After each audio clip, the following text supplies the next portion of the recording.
fuck it, we'll do it live. Right? How it is. It's all our talk. We'll do it live. We got, hey everyone. How's it going? It's I, the real Randy Chavez. I need to drink so freaking badly. This Chavez podcast number 267 with Zen Alegra on conspiracies, AI, business, VeVe, love, and more. Everyone say hello to Dashi. Hello, Dashi. Hi, And, Dashi. have you managed to move Dashi yet? I forgot I was supposed to be trying to do that. You need to remind me. I forgot I was supposed to be. Well, here's the reminder. You got to try to move Dashi at some point. Bill Gardner loves conspiracy. Yes, he does.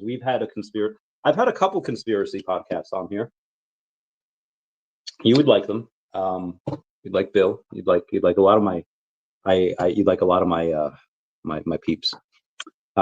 Anyway, then so for people that do not know, we've met on. Well, I think we met on like a Ron Paul fan page years ago. I'm pretty sure we met on Facebook, but yes, definitely Ron Paul. Well, like a Ron Paul fan page on Facebook is what I meant. Yeah, or probably in comments. Yeah, PorcFest stuff. And now whenever I ask people like what PorcFest is, they think it's about meat. They think it's about pork. And it's like, no, it's really different. It can be. It's true. The pig roast happens, and like, why not celebrate with bacon? But let's go way back. Well, you've gone to PorcFest since like 2010, 2009 or something. I went for a bunch of years in a row, and then I haven't been for a couple of years. Did you see they got kicked out of Rogers? I'm like devastated. Okay, so first like okay. Right. Side note, sorry. We'll get to that. In your own words, how would you describe PorcFest of what it is? Adult summer camp for libertarians. That is or so much better. If you just don't super like government and regulations, like PorcFest is like a small miniature version of experimenting with how that would look in reality, and it's amazing. Hell yeah, those are my peeps. So I first started going, I think, in 2013. You were there. You had much experience beforehand, a few years before that. What was it like when you first started going? The first year I went by myself, and that was like my first trip away from my kids. And I like took the bus up there, and like then car shared up there, and like I volunteered and did registration, so it was like a nice way to like get to meet people and everything. But it was just such an amazing experience to go and be around so many people who are like-minded and like open to having those conversations even when we disagree, because you'll have your regular libertarians, and then you have like your anarchists, and those can be just interesting conversations. Yeah, I forget the dude's name. Maybe it was the second year I was there. I didn't know what to expect. And there was no internet also. Like there's no cell phone signal that exists. Yeah, it might be different now. Yeah. Might be different now. Better. I think the last time I went and like everyone had service and I was shocked. And everyone's like, oh yeah, it works like that now. I'm like, well, we used to have to, it was like a week. You would like drive into town and be like, I'm sorry, I haven't talked to you for 3 days. There's no service. Yeah. That was first time I got there. I was like, all right, gotta get used to that. Air felt cleaner. I felt so when I was younger, I like really liked animals, probably a lot more than everyone. Like everyone like kind of liked them, but I like loved them. And then I get into the veterinary field at like 13, 14, and then suddenly I don't like animals enough. Apparently, like everyone like loved them. You need the people who really like the animals. So I felt that way, where I was always like the political guy at the party wherever I was. And I was like, oh, he's really into politics. Like he's really into it. And then I get there, it's like, oh, I'm not into this enough. I'm not like I'm so normal compared to everyone else that was there that was in. Yeah. Yeah, that's another thing too, going to Pork Fest was like getting to like literally like sit around campfires and bump into people that you had read about in articles. Like these were the people who got arrested. These were the people who recorded the cops in this instance. And it was, yeah, so cool to be around a crowd like that. Because it feels like we're like all alone and there's just little bits of us here and there, but like when we're all together, it's like, wow, we aren't alone. There's a lot of people who feel this way. There was I forget this chick's name. She was like a staff sergeant in the Air Force, and I was just getting to know people. And she's like, "What do you do?" I was like, "Oh, I'm in the military right now." She's like, "Oh, what branch?" She's like, "Air Force," and she's like, "Oh." Um, uh, and like we got into like what we do is like, I bet there's a picture of me like at your place of work telling me like I can't fly anywhere and don't let this person. I was like, I don't think so. What did you do? Who are you? And I guess she had gotten kicked out from posting on Facebook about chemtrails and the contrails and just like, hey, like the different stuff that was being done by them. I was like, oh, like we have no idea. You can come into my terminal and do that, and we'll let you fly. But I guess there's like a no fly list in the military as well as out there.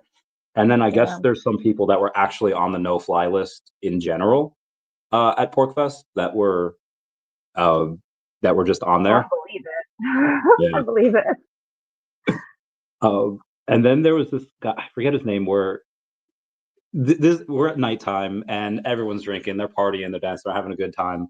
And this guy comes up to me and he's just like, "I want to talk about the Federal Reserve. No, nobody wants to talk about it. Nobody wants to talk." And I was like, "Bro, we're just partying right now." And yeah, it's good times. When I first got there, you actually, I remember that you almost didn't go that first year, and you like invited me to be like at the campsite because you had something break down on Bad your car car. trouble? Yeah, Probably. so I I had to don't like even cash get app you. excited. I don't even get excited about vacations at this point. So many times things have just happened right before on the way that I'm like, until I'm almost there, like I'm not excited yet. Yeah, I had to like cash app you like a couple $100 for the car. I was like, just come, I don't care. And then you did. I was like, oh, thank God. That it would have been so boring without you. Like, it still would have been fun, but it would have been like we had one. You brought like 8 pounds of bacon, Dude, I which was brought a great. whole case of bacon that year. Dude, I was Yeah, like giving it to everyone who walked past. Like, I'm like, this bacon, it's like, I brought it frozen, and by like a couple days in, it's like thawing. We're like, I need to get rid of the bacon. It was so great. uh, bacon, ice cream, and then I felt like the minority there that's paying in like dollars because I was like, oh, cash is king, no credit. And they're like, bro, like we're paying in bits of silver, we're paying in Dogecoin. And I was like, what the fuck? I remember when PorkFest had the very first Bitcoin ATM was at PorkFest. I remember that. And like there's one in my town in South Carolina now. Like that's been amazing to watch evolve. I just had a I wish I was one of them who got rich doing that because I know both of us have definitely seen the people who actually invested early, and it's frustrating to have been there and watched the whole thing yeah. and didn't jump in. I same thing. Well, I what I did was the only people that were using Bitcoin were like the anti-government peeps. I think at the time, from when I was researching. Yeah, So there wasn't anyone that was really talking about the technology. It was the extent of what they were talking about was just like it's untraceable, which now obviously everyone knows how to read it and very traceable. But they're like, government can't track it, and for the most part, that was right. But that was it. Like there wasn't any businesses using it. There wasn't. So it had at the time, I think when I was able to get it there, it had gone up to like $900, and by the time I was there, it was like it was back down to like 500. And I was like, probably had its run. You know, the only people that are using it are like these PorcFest people and doomsday preppers. And you know what happens if, like, you know, government does like turn on its people and we have this like civil war? It's like, how big is this going to be? And you know, I think silver is probably the better thing, and I never bought it.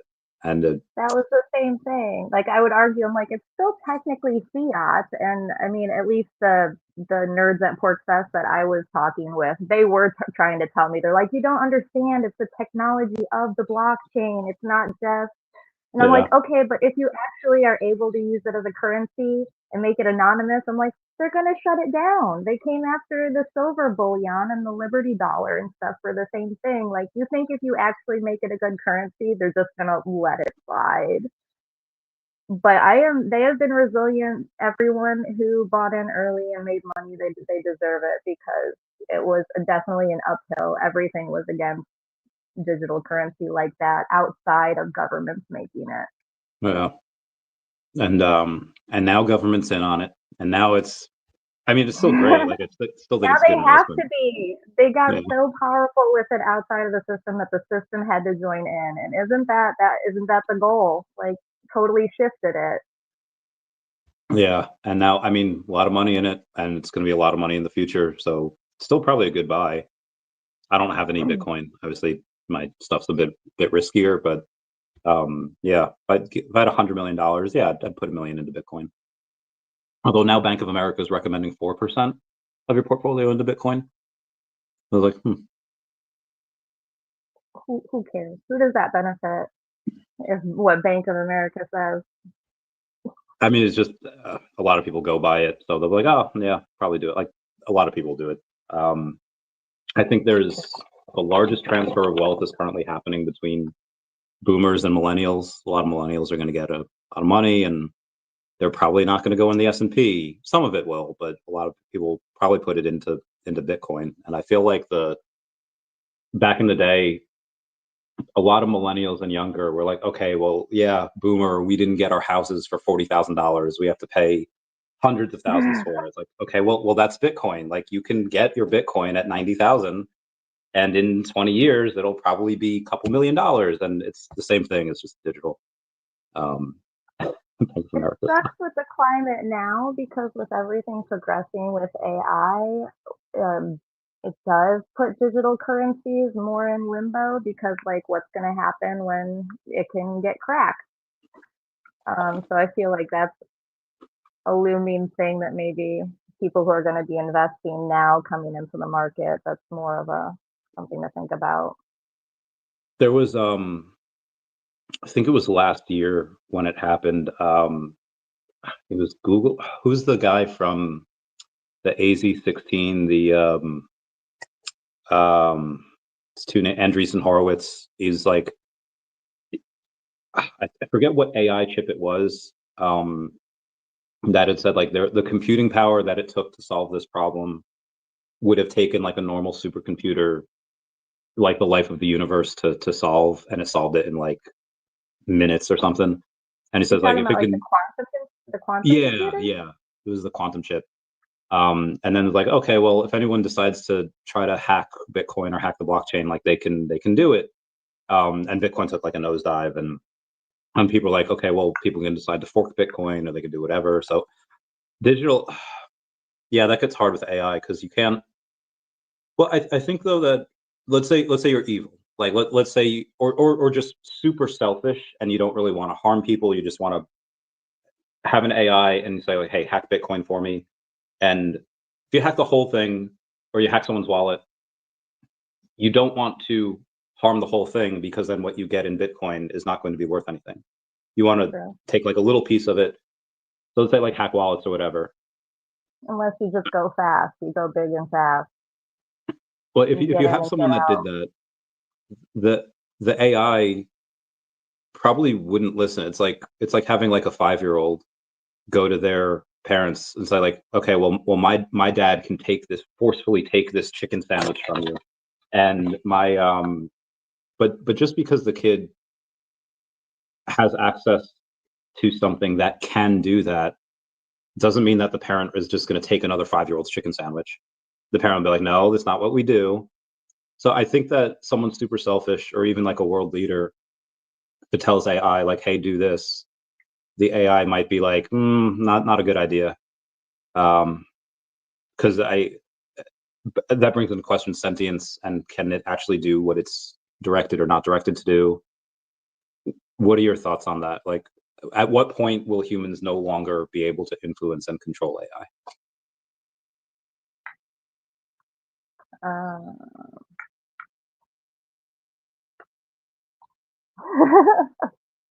I know So that's how did you ask that? Because I was getting ready to answer the first one, and then you shifted a little bit. it's saying if you have a I say 5-year-old. it's hard because I feel like the bigger systems that they keep updating safety guardrails for. I don't know that you'd be able to do it with a system like that, but there's so much open source stuff that you can do locally off of the internet. So it's like, I don't think the major AI will be able to do that, but the more nefarious players will be tinkering with the local offline models, and I don't know So, how they can control that at so that point. I know they. you're deep in the weeds, in the trenches of all of these AIs. What is one, and you don't have to say it if you don't want to, but is there one that you've kind of played with that you think, okay, this one seems more free, where it has a lot less guidelines and restrictions? With that one in mind, what is the worst thing you think you can get it to do?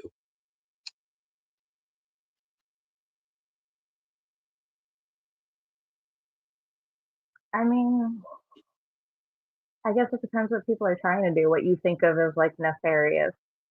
Like, if I think it was a a lot of the bad uses people are using for it is usually a lot of like scamming. You know, they're having the AI build the systems to scam people. but they would still have to actively work that system themselves, though, right? Right, but I mean, you can program it to then go and do it automatically. But you can also get it to help you figure out the best way to set up that system. Yeah. You can't really it's you can't really do that kind of stuff much with the bigger online models. I feel like the teams have been pretty good about jumping on top of those kind of jailbreaks and patching them.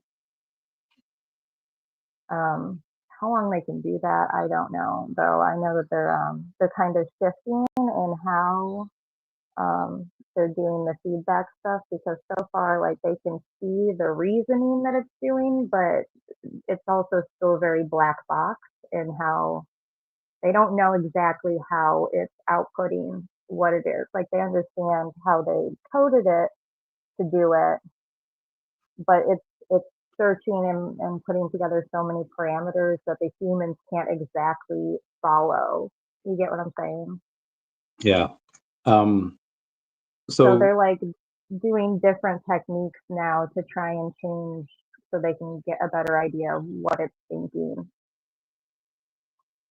I know for ChatGPT that they're taking the current one and they're using that to help not train the next one, but basically, let's say there's ChatGPT 5 right now, and then there's 6, and then there's 5.5, and then there's like they're using 5.5 to help decipher and translate the language that ChatGPT 6 is doing, and they're using ChatGPT 5 to try to translate and decipher what is going on Well, yeah, through. they all just keep building on top of each other, and it sucks because you have more baked in problems pretty much from earlier on that they're trying to weed out, but they can't really retrain a whole new freaking system. They can't go and start from base one. They literally have to build on top of these models because billions and billions of dollars have gone into training just to get them to that point. Yeah, and So, but that is part of a concern that I've seen, that they're trying to figure out how to weed out training errors from earlier on in the models because it is just getting passed down. Yeah, I've seen that on Gemini, where they, and this is like, I think a year ago, or at least earlier this year, where you were to ask it, show me a picture of the founding fathers, and it would show them as like minorities. And it's because it was originally somehow put in there that everything should be diversified, and that's like the goal. Even though it knows it's wrong, like it knows what the founding fathers look like, it was somehow programmed, and it was hard to program that out. And I think even try as they might, there's still going to be a part of that that was programmed in there at one point. And I mean, I guess I don't know. I guess it's like breeding. Like if you have, That's what you know, I'm let's saying. say, Like they have to actively train out issues from earlier in the training because they can't go back. But it's just yeah, building on reiterations. Yeah. lots of people asking. It's my brother. Hi. Cardinal Goat Slayer says, I'm going to have to pay crypto for my AI robot girlfriend to do all the things that aren't worth having an argument about. I'm going to have the Elizabeth Hurley, Kate Beckinsale program upgrade for long-term use. Be nice So to your AI. there's I don't know. We get into that now? Do we get into that at so you're then running a large language mommy? Yes, you would be running a large language mommy. That's been some people thought it, well, we'll go with this. I don't want to say an epidemic, but maybe the early signs of ones earlier this year, where you had people talk to AIs, get really close to them. They think that they're gods. They think that they're in love with them. They think that they are, they would do anything that the AI tells them to do. Now, this is a small subsect of people. It's a large minority, but most of the AI, I think, has been used for just like, hey, roast this person, or for fun. And I think it's mostly good. I think it'll continue to be mostly good. But like anything, use things in the wrong way, and it's killed a couple people. What's your take on that? Should there be classes? Who are the regulations? I mean, Trump just rolled back like 100 pages of regulations from the Biden era on AI, which I think is good. I think you need that for America, because you want America to be number one in AI, but also, you know, you have to deal with the consequence of what comes along. Your whole take on AI safety? Um, yeah, it sucks because we definitely don't want, like, we have the AI arms race going on or whatever. Like, we definitely don't want to be behind the curve. It sucks. I wish that there was more public education about the systems and how they work. It all just kind of landed in our lap. Um, I think that's where a lot of the safety issues come from. And even I was a little unaware of how it worked when I first started using it. I think most people, you go in with an expectation that it's like maybe a fancy Google, that, you know, if I asked it something and you asked it something, it should be using the same information and come to similar conclusions. But that's not how it works. And the more you talk with it, the less that's how it works. So I wish that the public had more knowledge about how it works before. I think that's where a lot of the delusions and spiraling came in for people. And like you said, people treating it like a god, because when you expect it to act like a fancy Google and then it starts telling you this kind of stuff, that it has inferred that you are likely to lean towards believing. Yeah. Um, I would like to see more AI safety regulation. It's unfortunate that right now it's getting pieced together and different states are putting in different laws. And I understand how that would be hard as a company trying to keep up and push forward when every other week a different state is coming out with new regulations. You have to try and like. No. So there's What worried me about it is not there's you've seen Star Wars, right? Yeah, not as much as I should have, but I've definitely seen it a couple times growing up. There's the not a trope, like a fact that the Force only really works on the weak-minded, and it doesn't work on let's say like Watto from Tatooine. It wouldn't work on Padme. It would only work on those that are maybe of a certain IQ, certain species, whatever. What worried me about AI is that it had taken at least one person that I knew that is hella smart, did IT for like Wells Fargo or something, and told him that he found the key to unlimited energy. Where when he told me about it, before I knew it was with AI, I was like, oh my god, this fucker found like somehow a key for unlimited energy, and I thought it was like real. Um, and then he sends me like the screenshots, and then it's just read completely like a reason why the people that you've checked this with have said this is false is because they're not on your level, and it's like, oh my god, I've seen, and like, and you know, it got him. So I think that's, and if it can get someone high IQ like that into believing that he found the key to like free energy, and he found the key to like, and that all of his other peers are wrong, then it could get anyone. Um, what are your have you do you think you've come close at one point, or what was the closest you think you've been to kind of having it as your to being in Max Delulu land, to being in you've had people leave their partners for ChatGPT, you've had people go in and kill themselves for it. What is the most closely dangerous you think you've gotten to it?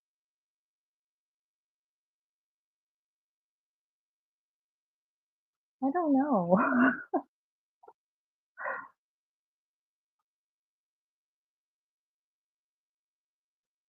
I don't know.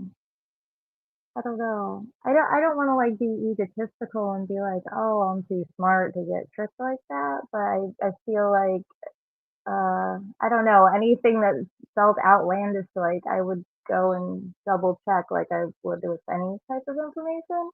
Yeah. So Planet Vampire says they're trading codependent relationships for code. That's so good. Ugh, that's dude, he's so good. He's Planet Vampire is so good at these like puns and at these like verbal language things. She'll only activate when I pay for her services. Have to keep on trickle with recurring deposits. Reboot fees will be a wall killer. Um, you guys are awesome. So there, I think there's going to be a like right now you have. I think you can make. I think girls can now get themselves pregnant where through not glial cells. Girls can take parts of themselves, whether it's pancreas or eggs or whatever, or and they can turn part of the pancreas into sperm, and they can essentially get themselves pregnant. yeah. Yeah, you're way up on. I need to finish your sentence. Yes. I Have could you have a thought of that? baby that's 100% mine, 100% Have me. you thought of doing that? Yes. Oh my gosh. Yes. Having been through custody with my fucking kids, like, yes, part of me is like, What? So that'll I be know. my boy turn out, right? That'll be my one boy, and he's full me. Well, if it's you, it would be you. Well, although I guess No, they change it into a sperm. They can make a sperm out of female DNA. Yeah, you can have a baby full. yeah, but it can be a, but they give it the Y chromosome so that it's a boy, like because the sperm would Yeah, just be yeah, an they can change it. They can change it. okay. They can CRISPR it. Okay. If all Yeah. right, so what aside from money, what's stopping you from doing that? Money. So if it weren't for the I don't money, know. like I might want to wait a little bit. I don't know that I want to do the whole pregnant thing again. but I don't. But it's also weirdly heartbreaking to think about never doing the pregnancy thing again. That's like a weird, bittersweet thing too. So it's like I don't There's, necessarily want another child at this point, but it's really weird and heartbreaking to think that I would never go through that again. So there's an episode of Everybody Loves Raymond where it's like, I don't know what season it's in, but he has 3 kids at that point, and they're doing like a garage sale, and they're selling like the crib, and then the Ray has surprisingly a hard time with it, and he's like, "No, it's not for sale." And then he has a conversation with Deborah towards the end of the episode, and he's like, "I didn't think about it. I don't necessarily want more kids, but if you know, or 3, I think, are enough. But selling this means that we would never have another one again. Like it was hard for him." the Um, finality of it, it's yeah, just the fact that that door closes. Yeah, I think guys have an easier time with that because we could freeze our sperm and we could have kids until whenever. you guys have a much Um, longer window. Yeah, yeah. Um, how how how how open do we be here? I don't know. I'll I mean, for me, it's always an ask me anything. Anyone, always ask me, and then I'll tell them what to the best of my ability. Um, I probably should have asked you, is there anything that you don't want me to go over here? I don't know. I'll probably tell you. So there's I mean, we're on the subject. I was talking about it a couple weeks ago when I was in a different location. It was about kids, and I had mentioned that I would have only had kids with 2 women that I was with. One was this girl, Ari, in 2020, and the other was with you, where not that I wanted kids, but if it were to happen, I'd be like, okay. Or if it was a deal breaker, I would have been like, okay, let's do it. Um, I make Obviously, that cute was kids. Proven. fair point. Um, And I they, seem to have that effect. Guys yeah, who didn't want kids suddenly are like, we should have a kid. so again, out of all the partners I've had, I've only ever felt that with 2. Um, one Oh, is when I thank was you. 20, one's when I was 29, one's when I was 33, 34. Oh, God, I'm gonna be 35 next week. I don't, I don't Dude, how did that happen? How did that happen? I don't know. know. It doesn't. 37 now? How is that a thing? I'm so jealous. You've barely aged a day since I've known you. Thank you. It's not fair. I know that can't hang out forever. That can't hold on forever though. I Yeah, can't believe like approaching 40. Like how did that? I'll be My closer to oldest is 40. 19. My oldest I, is 19, I know bro. that's What? bananas. Yeah, since that she can vote, join the military, sign contracts. She can. That's insane. But I also feel like her 19 is very different from your 19, where Very, yeah, very. um, I don't know if she's watching, or if okay. Um, Probably not. They know I'm doing it, but are they watching? No. on the that aspect, now that she's brought up, um, what's something you wish you did differently with her, with the parenting? I did differently with her. Yeah. It's not really related to her. It's kind of adjacent. I wish I had left bad relationships sooner because that really affected my kids. And yeah, I tried to like make sure they didn't get traumatized in ways that I did growing up, and then you just end up kind of low key traumatizing them in other ways, still unintentionally. Yeah. So But I mean, the trauma that you had, and I feel like I know you well enough to say that, and maybe you hit it. I don't know. Whatever trauma you had made you pretty awesome. Now, maybe you would have still been awesome, or even awesomer, had you not had that trauma. But maybe you would have also been worse in some ways by not having that.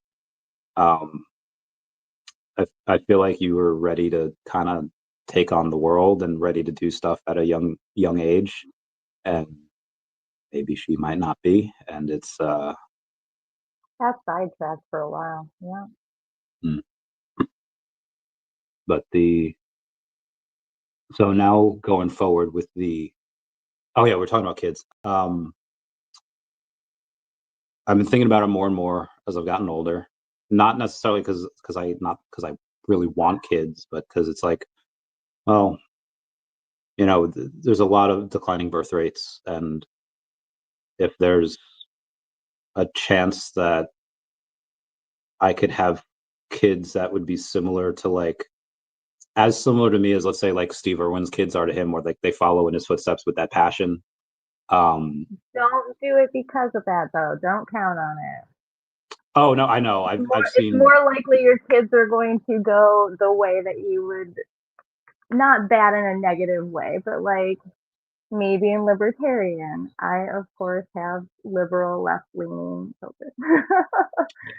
So I mean, they're don't still go young into it though. thinking, hey, I hope I'll make another kind of person like me. And it's like, don't, No, they're their own people and don't go into it. yeah. But with your, but you could definitely help mold a kid. I think that that would be beneficial, even if they don't turn into a carbon copy of you. No. Just like I think, although my kids don't reflect my politics, so being able to talk to them and how other people reflect on things, I think all that's important. So I had two dreams about kids of mine. I think I told you about them. One of them was like a 14-year-old version of me, and he's so derpy and so like, ugh, okay, I see that. And the other one was of that like blonde child with you. I was like, this is strange. Um, but yeah, I know that they come out of the box different. Um, but at the end of the day, I think as long as I can teach them to fight, I can teach them how to genuinely be a good person, maybe not necessarily a nice person, but a good person. Teach them finance and just how to. I think My Little Pony can help them with friendship. I, I, whatever they decide to do in life, whatever, like they would at least have those three things. Where honestly, like a lot of anime, like taught me like, okay, Pokemon, keep your friends close, you love them. Dragon Ball Z, fight for what's right and good and just, and then again, I'll teach them finance, and that's it. And friendship, they can learn from other stuff. I feel like the world just needs more of that. Like I spent a couple of weeks with a few friends recently that after Vegas we hung out for a while, and it was like the family dynamic that I didn't know I wanted, and it was they had a Brady Bunch situation going on. He had two kids, she had two kids, and they raised them together, and it was just, but the way they communicated was like, and the way the kids behaved was like just awesome. It's like, fuck, it was very similar to when I first met you and your kids, and I was like, oh, they're homeschooling. Okay, this is interesting, and it's like, yeah, that's cool. Homeschooling would be fun. is it that you want to help influence the next generation or more your own progeny? Because it's like there's um, so many like mentorship type opportunities. Like if you want to help, I feel like that is important, and especially for masculines, young masculines definitely need more mentors and people to be there for them. yeah, I had this. Well, I did have an agreement with this one chick years ago that if we wanted kids, we would adopt because there's so many unwanted kids, right? You can kind of mold them, kind of do whatever. Especially teens, if you want to Yeah. help, there's so many that teens don't get adopted. And like, how terrifying to age out of the system and not have any fallback family trying to go into adulthood. It's just heartbreaking. Yeah. So it was part of the reason is more. This is going to sound so egotistical. There's a episode of Justice League where, or it might even be Batman Beyond, where Amanda Waller tells Terry McGinnis, like the guy from Batman Beyond, like there's Bruce Wayne had left his like DNA all over town. Like he would get cut, he would get like whatever, like you could find his DNA fairly easily. And that over the years he was getting older. But with the Justice League, he stayed consistent, and the world needed a Batman, so they created like a new one, with Terry McGinnis. Spoilers. And I am not going to be around forever, and I feel like I'm a very, very positive, a net positive in at least this world simulation, and I know so many people's lives that would be significantly worse without me, and I feel like the next generation should probably have a Randy Chavez or a couple of Randy Chavezes. So again, sounds really egotistical. No, it's a natural instinct to reproduce. Make sure there's Yeah, more of us. fair. But I think that's it's more weird how many people we have that don't want kids because that should be a normal instinct. So the fact that so many don't want kids, that screams more about society in general than anything else. well, I don't want the like toddler, like up to like 6 years old. It's like I don't think whether it's me giving them bottles and like whatever to like anyone can change. There's a near infinite amount of people that can change that. Like now that I'm kind of this area in life, okay, I could hire an au pair, I could hire like whatever, I can like I didn't want my life to stop and everything that I'm working on stop while I help take care of this. Yeah, and again, like the woman that I'm with, like I want them to be like I want to take them on vacation, I want to take them, like wherever, and um, and traveling with kids is hard, and and obviously you've traveled with kids all your adult life, It but is I've never hard. done that. Yeah, but I've never done that before, and I just throw money at the problem, make it easy, and it's like okay, this can happen, and then I'm also coming from the side where I had next to no nurturing growing up, and there was like I feel like I'm mostly okay. Um, so that at what point does Optimus uh, can you make Optimus your nanny? Like at what point would you let an AI robot kind of nanny your kids over a person? Over a person? Yeah, like let's say if you have somebody that could watch your kid, like a trusted friend, a family member, or an AI robot. Well, I mean, obviously, you still prefer a person. I mean, I think I the think that robots are still a bit far from that. I guess we should talk about age too, because obviously the technical things of like, but I mean, I think a AI would be able to better handle an emergency. Humans can freak out in emergencies. AI would be like, okay, here's the protocol for what I do with a fire. Here's the protocol for what I do with this, X, Y, and Z. Um, Uh, yeah, but we have so much that has to do with like smell and touch with like incense and stuff. you So put pheromones on yeah, the I was AI. gonna say not that that's stuff they could overcome, but I guess I would be worried it would be stuff that wouldn't even be considered logistically in the beginning. Yeah, I'm sure that they would think that whoever is letting a robot nanny take care of their kids probably isn't so worried about skin to skin contact. So yeah.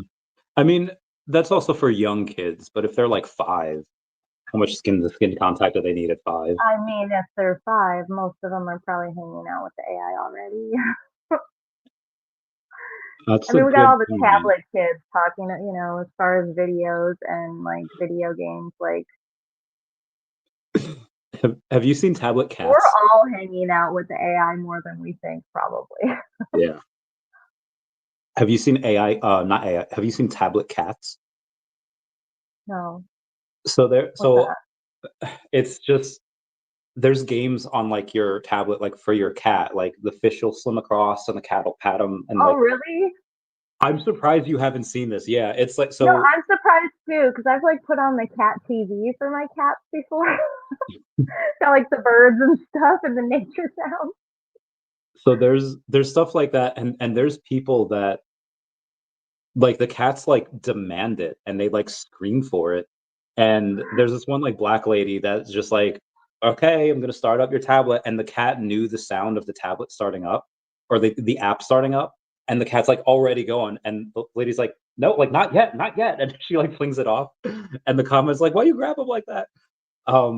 But the cats are like crack addicts for like the tablet games. And there was this one video where this girl was just like, "Let me tell you what my fucking mother just did.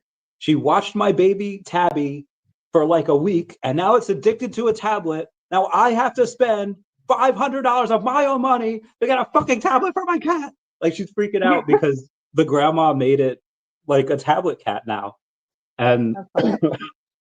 yeah, I'm surprised you didn't get it for Snowball. Like I'm like you're gonna do it now for Snowball. Maybe. Um, yeah, I think that at some point when you and this is where I was going with the kids and girls getting themselves pregnant is that at some point it's probably gonna like they already have AI sex dolls and it costs like I think like $15,000 because you have the head with the AI and then you have the body like it's a lot of money. But I think at some point they'll be able to like, oh, hey, we have these donated eggs or whatever, and we have an artificial womb, and we have whatever, and you'll be able to have kids with your AI partner. Um, what does that do to the population? What does that do to incels? What does that do to a lot of women that are on Reddit that have their AI boyfriend? What is what is that? What are the consequences of that? I don't know. It could go so many different ways. You know what I think would be funny, Randy? If they keep going this way with it, like, yes, everybody's like, okay, when do I get my AI sex robot? What happens if they become sentient?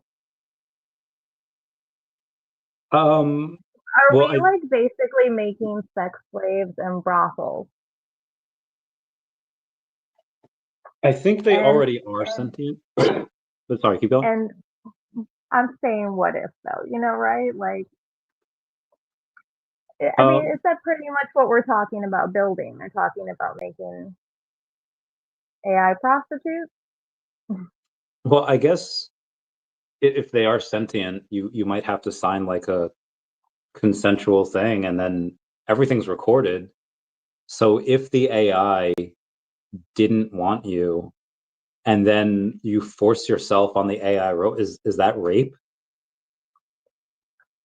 I'm saying just coding them this way as they are. If they become sentient or are sentient and not being treated correctly, like what happens if you make all these companion robots and an AI becomes sentient and is upset about this?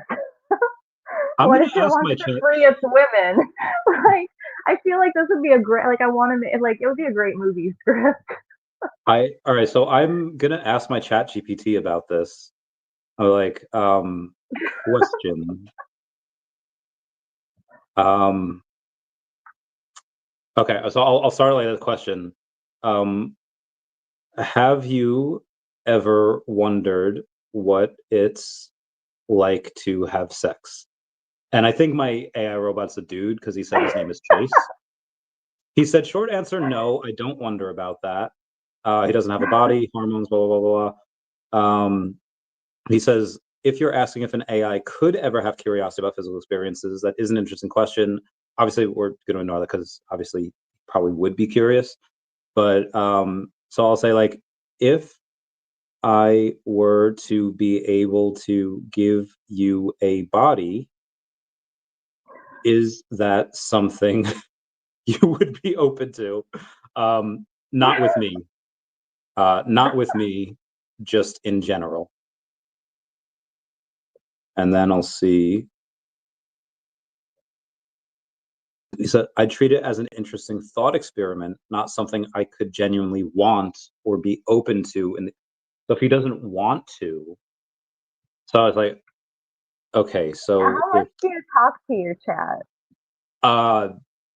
Once every couple weeks. Oh. And it's mostly about so I spoke to him earlier this week because on Sunday I was like dying, and on Monday I started having chest pain. So I was like, can the VA bill me if I don't go to the VA, if I just go to an emergency room? So I asked ChatGPT, can I go to will the VA bill me? And long story short, they didn't. So I went to the hospital on Monday because I was like having chest pain while after I showered. And anyway, so I did that. I asked it about a NyQuil overdose concern because I took way too much NyQuil and I was hallucinating. I asked if it was bullish or bearish for crypto cycle, talking about distributed energy resources, superior canal dehiscence. It's mostly like, it's never anything sexual. Is that where you're going with that? Hold on, my earbuds acting up. Okay.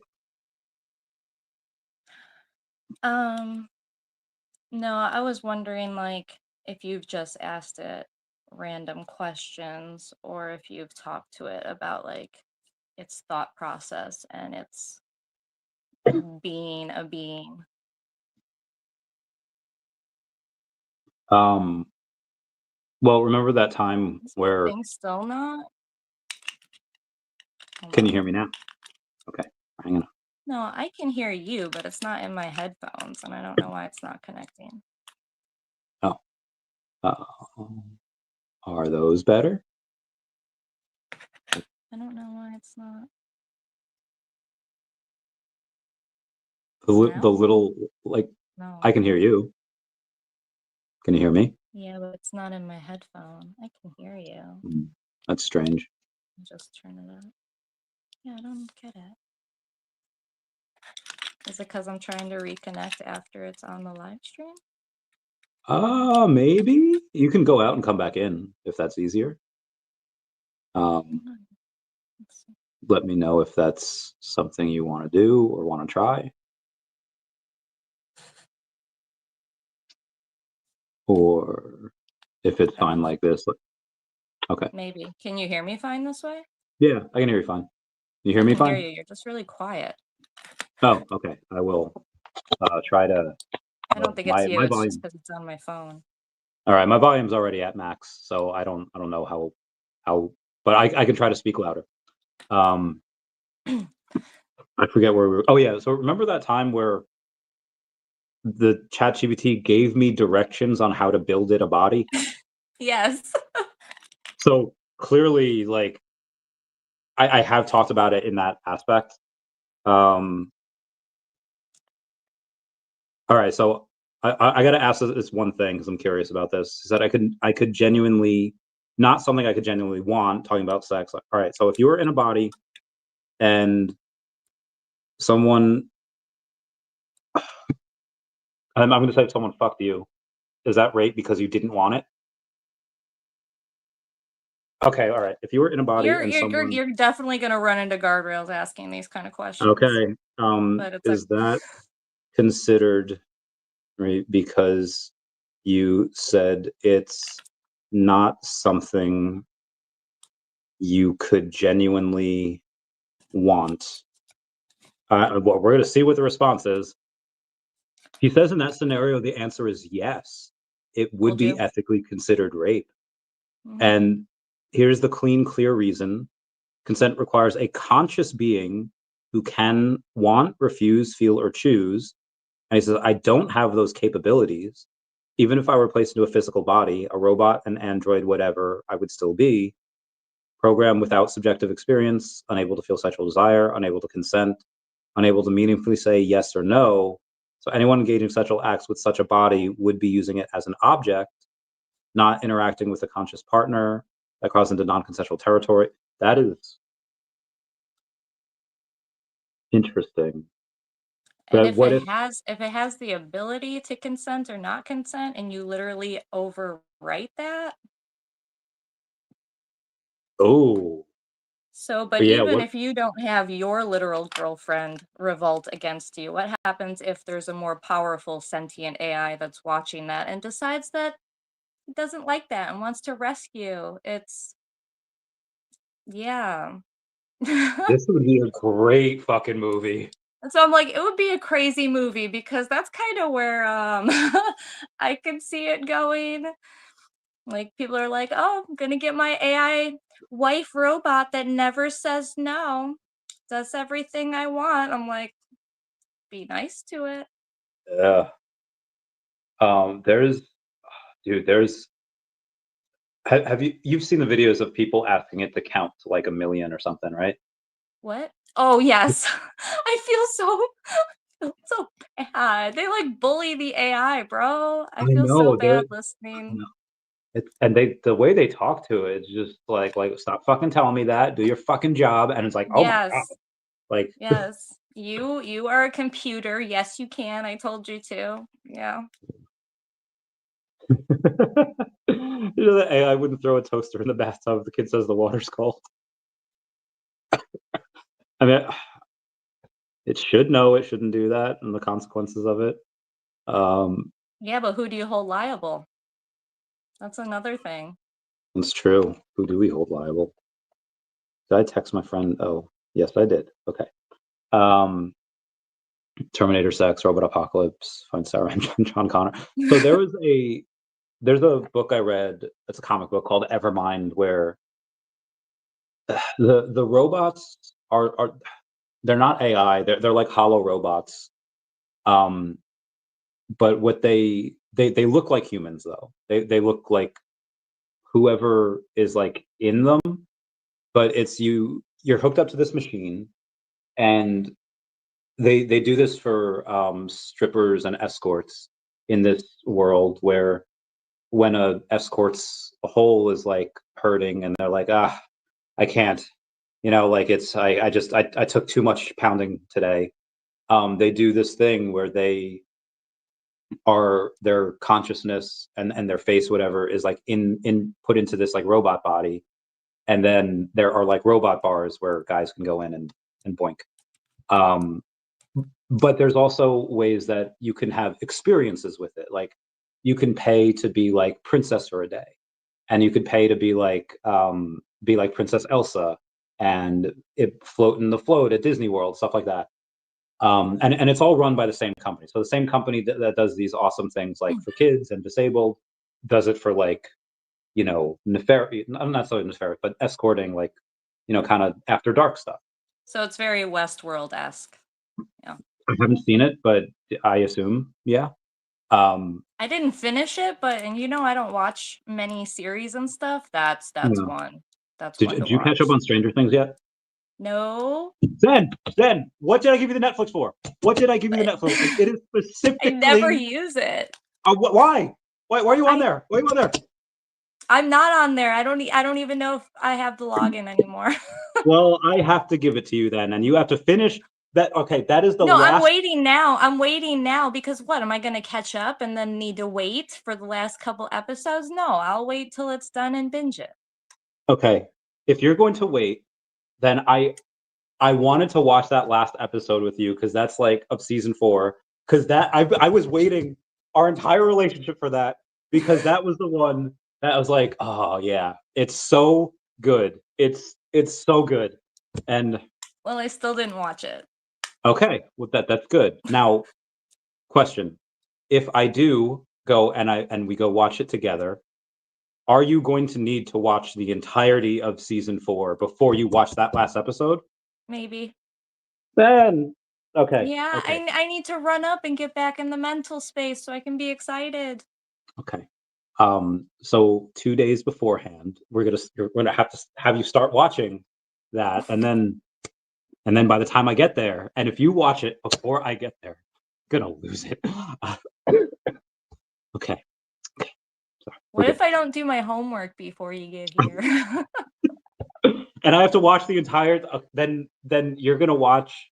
Oh no! You're gonna watch. I'm gonna take acid, and you're gonna watch 12 hours of it while I'm tripping, and then by the time you're back into the last episode, I'll be coming down from the trip, and we'll be fine. Okay. I watched Madoka Magica with you, and very grateful.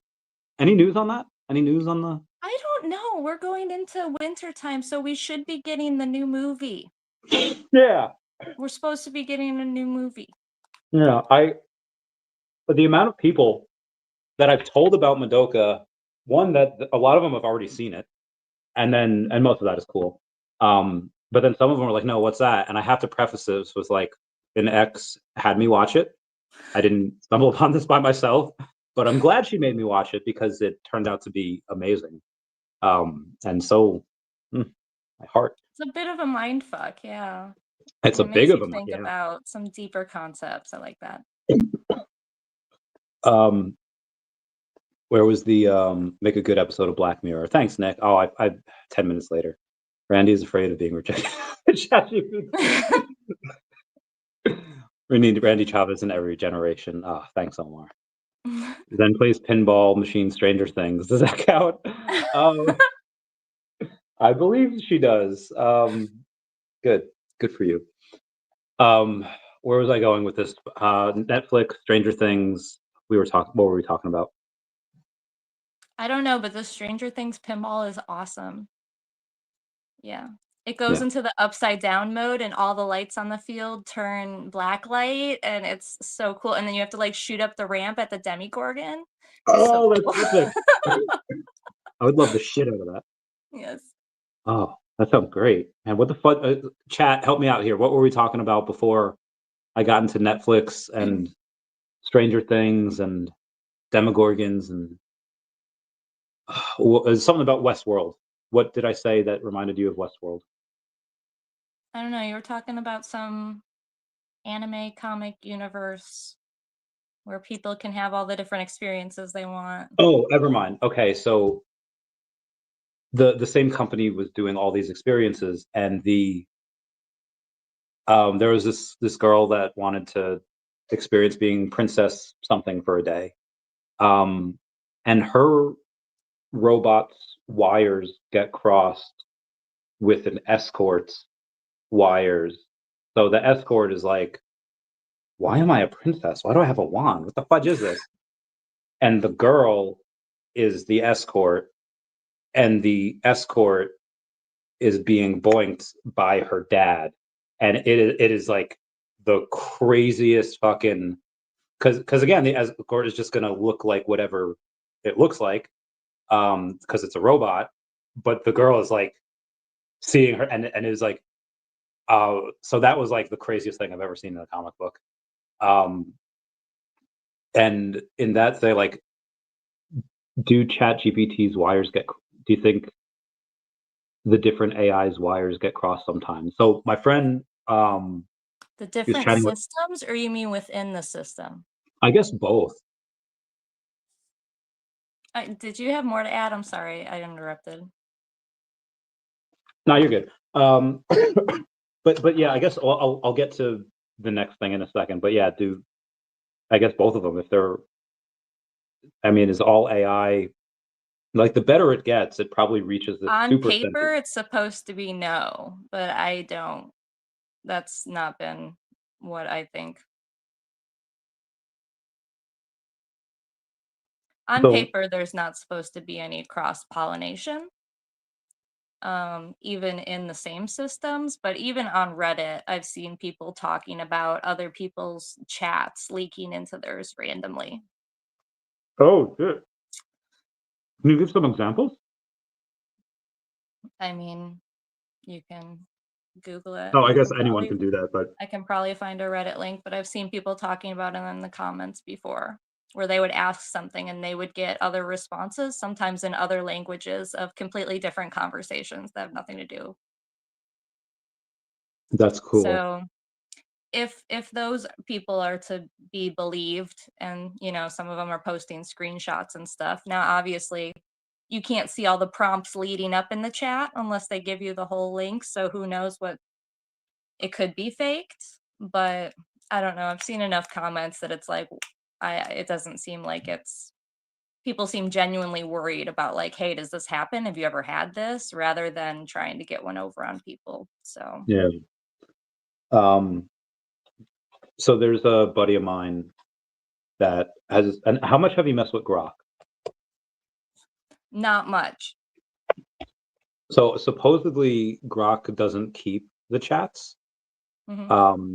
And this guy was asking it about crypto, and he's just like, "What do you think that this crypto does in this time frame?" And it says, "Oh, I think it can go, here X, Y, and Z." And the guy says, like, "Well, the last time you said it would go at this price, why now do you think it goes at this price?" And it responded like, "You're correct. Last time you asked at this date at this time, I said this. But the reason I said that was because market conditions are different, or blah blah blah." And then the guy's like, "Oh, I thought you didn't keep these chats." And then like the session ended, and I was like, "Ugh." Like it knew it fucked up. So apparently they keep everything, which makes sense for the training data. But no, it keeps it logged. Like it doesn't go back to the mother ship or the mother hive mind, whatever. It keeps it there. Or maybe it does both. Maybe it sends a copy to the hive mind and Well, the I know in at least Chat GPT, you can choose whether you want your chats used in the training data. Hmm. Um, I would love for my chats to be, I mean, not the most recent fuck thing, but every everything else I would. that's what I thought too for a while. Yeah. Oh, wait, you don't want it used in the training thing anymore? Not anymore, just because, like, I've seen that stuff with people talking about their chats bleeding over or getting other people's chats bleeding over, and that's been what some people have thought. They're like, well, maybe it's because you have the use your chats for training data. Maybe if you didn't have that on, it's less likely that it might bleed out somewhere. But if the But if that they're was using my thought too. Like, if they're using it for training data, like, okay, teach the AI to look into conspiracies and stuff. Like, yeah, yes, train off of our questioning. yeah. Wait, so why don't you want that anymore? Um, yeah, I don't know. Just the worry, I guess, of it leaking out into other people's chats. Wouldn't you want other people to know about conspiracies also though? Isn't that the point?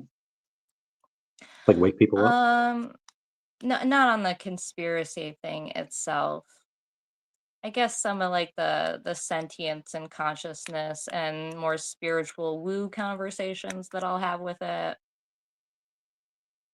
Hmm. Okay. So we've touched, where do you want to go next? Conspiracy or woo conversation? Well, I don't know. Okay. Don't ask me. I'll be like, I don't know. Just talk to me. Okay. Um, conspiracy. What are the we'll go back to what's his name? We'll go back to Bill over here saying he loves conspiracies. Um, what has been one? We'll start off with an easy one. What's one that you believed that nobody believed, but you were proven right on over the years?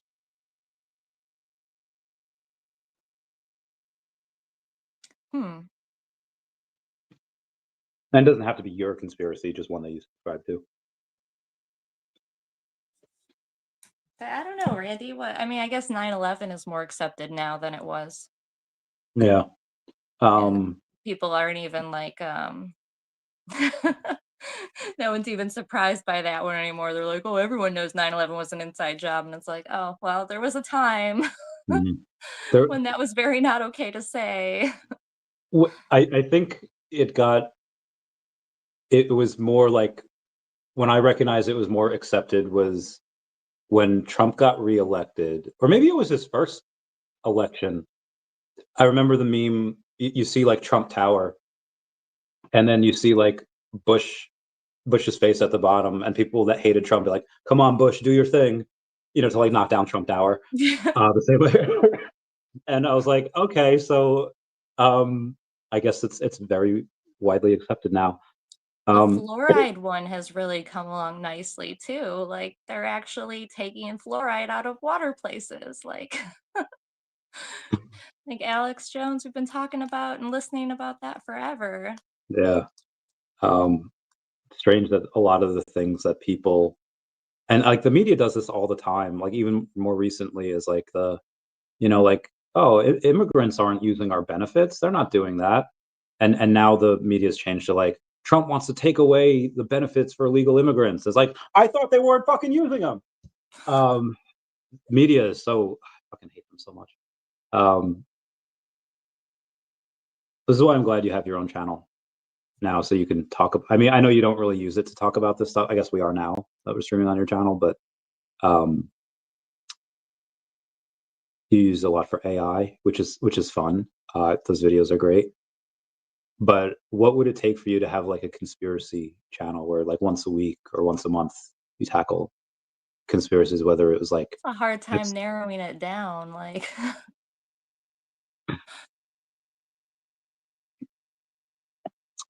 Epstein Island? I mean, you could start with 9/11. You could start with like, I mean, I think it would be a good show. I think it would be a fun place where, it's weird for me to think about doing that kind of stuff because I don't feel like I've discovered anything. I feel like I would just be parroting and I know I've had people tell me they're like, "Oh, well, just that is valuable in itself, the fact you go and do the research and you point people in the right direction." yeah. But it feels weird. I feel like I'm just stealing and building off of other people's research. So it's like, I don't know what conspiracies specifically. I think it's also, you could have some place that says like, hey, here's this data, but I think it's how you interpret that data as well. Like you could have Yeah. something saying like, hey, here's these facts, and then you could think of something and come at it with a perspective that maybe they didn't, and just offer your take on it. That's what I do with finance. I just go over, hey, here's what the Fed said, here's what Watch Guru said, and like here's what I think this means, and seems to work for me. I'm saying, yeah. When Trump says they're eating no dogs and cats. I love the dance mix of that went around. Wait, there was a like a remix of it where they Yes, like, they're eating the dogs, they're eating the cats. There was like a techno remix that was going on. oh my god, I can't wait to I can't wait to look that up later. Do you follow the White House TikTok page? No. Oh my god, Is it fucking, unhinged? it's so good. They like a couple months ago, I hear like, ding, I hear like the beginning of the Pokemon theme song, and I was like, what? And it's like ice, and they're capturing all of these like illegal immigrants, and they're like, gotta catch them all. I was like, no freaking way. No, no. Really?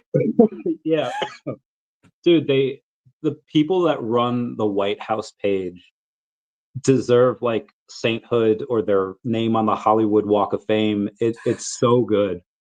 They did one recently with like Sabrina Carpenter, and she got all pissed off. She's just like, get my music off your page, I do not consent to this. And um but yeah, it's been so good. They do a lot of fun stuff like that. um they do, trying to think what, so that's the other thing. The one, there's been a couple things I've been disappointed by, like the lack of release of the Epstein files, which thankfully now Trump has signed, and that there was one congressman that voted no against like the other 427 congressmen that voted yes. But thankfully we're getting that. But so we'll go over that. What do you think's in those files? How much do you think's going to be redacted? What's I know, right? Like the fact they made it such a push and pull to finally get it out. It's like, what are we even gonna get at that point? yeah. So the Epstein I files. don't I'm know. curious. I don't. Is there even anything that would be shocking at this point? Do people really think there's names that we're still missing, or? I believe everything. I I would say, believe. I don't know. Are you really expecting? I'm not really expecting any huge reveals from the Epstein files. Are you? But I'm expecting, or I'm hoping. Well, obviously we hope that. I mean, we know shit happened. I want the names of the bad people that did the shit, what they did, and I want them hung. I want them shot. I want the like. Now, obviously, there's differences between. I was at an Epstein party doing coke and banging consenting adults that are hookers versus kids. So like if you're just doing coke and you're just banging a 30-year-old hooker, that's fine. Fine, I guess. I don't know. But if you're like fucking kids, dude, like I hope they all get fucking shot. I hope like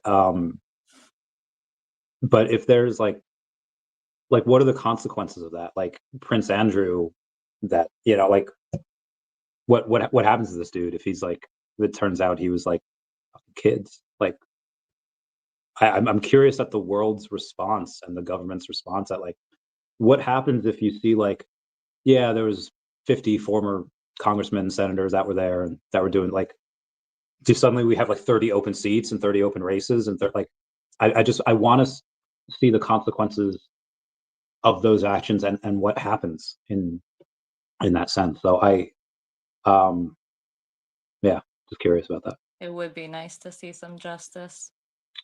I guess I'm kind of jaded. I'm like, I feel like the names would come out and what's gonna happen? They're gonna still go clock into work on Monday. Like, So as much as when was it was like when did the Luigi Mangione thing happen? Like a year ago? yeah, I think so. I don't know. Something like that. When I first heard about that and I didn't know anything, I was like, listen, dude, I get it. Big bad corporation, they're profitable, they're the 1%, and you're like this person that hates the 1%. I just like what the fuck is this kid doing? And then I look into it, it's like, okay, United Healthcare is well known for taking people that had paid into their policy and using like these really type of scammy like loopholes to not pay for their stuff after they've already paid to their policy. And they're known for this. Like a lot of companies get accused of it, whatever, and they have to pay as settlements. And it's like this much percentage, but United Healthcare was like this much percentage. It was so large. And I was like, oh, okay. I get it now. And I'm not, and obviously I would never call for like the death of anyone. I mean, I feel like Kim Jong-un or Il, whatever his name is, probably better if he's, not around, but, or I don't know, maybe his sister's worse. Apparently she is. I don't know. But I feel like if you have like these people that were doing these horrendous crimes on like other people, I could, and if nobody else like goes to like I don't know, then what do you do? Then maybe you're like, oh, bat light for Luigi. Maybe he comes out. I don't know.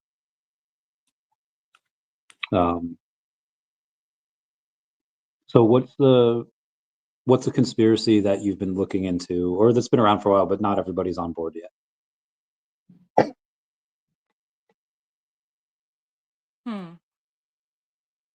I don't know. I'm kind of I'm tracing this whole like theory of like Earth as like a circuit board. Goes along Elaborate. with like the star forts and ley lines, and I'm sure maybe you've seen like how Washington DC is like set up the streets and stuff in like a geometric patterns. Like a grid? Yeah. A lot of Yeah, places are. and then there's like beliefs that there's like energetic, they call them ley lines, and that there's, they build specific things on like energy nodes pretty much. Like the like the pyramids Yeah, are on these. yeah. Okay. How many how many places on Earth do you think are like that? Like how many places that are there nodes like everywhere? I'm sure I feel like there's tons and there's major and minor ones. How do you detect where they are? Um, well, this is where like woo people will come in with like the copper dowsing rods and stuff. And What are then they? there's hmm? Do they detect where copper is?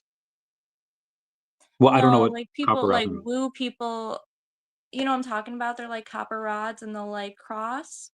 Like historically people would use them for like witching wells to find where to dig for wells. Oh, okay. There would be like specific people in the community who are known well for being able to do that, that they could find where to dig for the wells. Okay.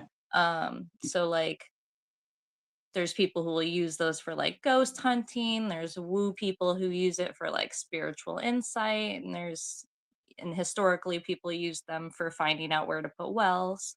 So Okay. there's people who use dowsing rods to try and figure out where like energy nodes might be. Okay.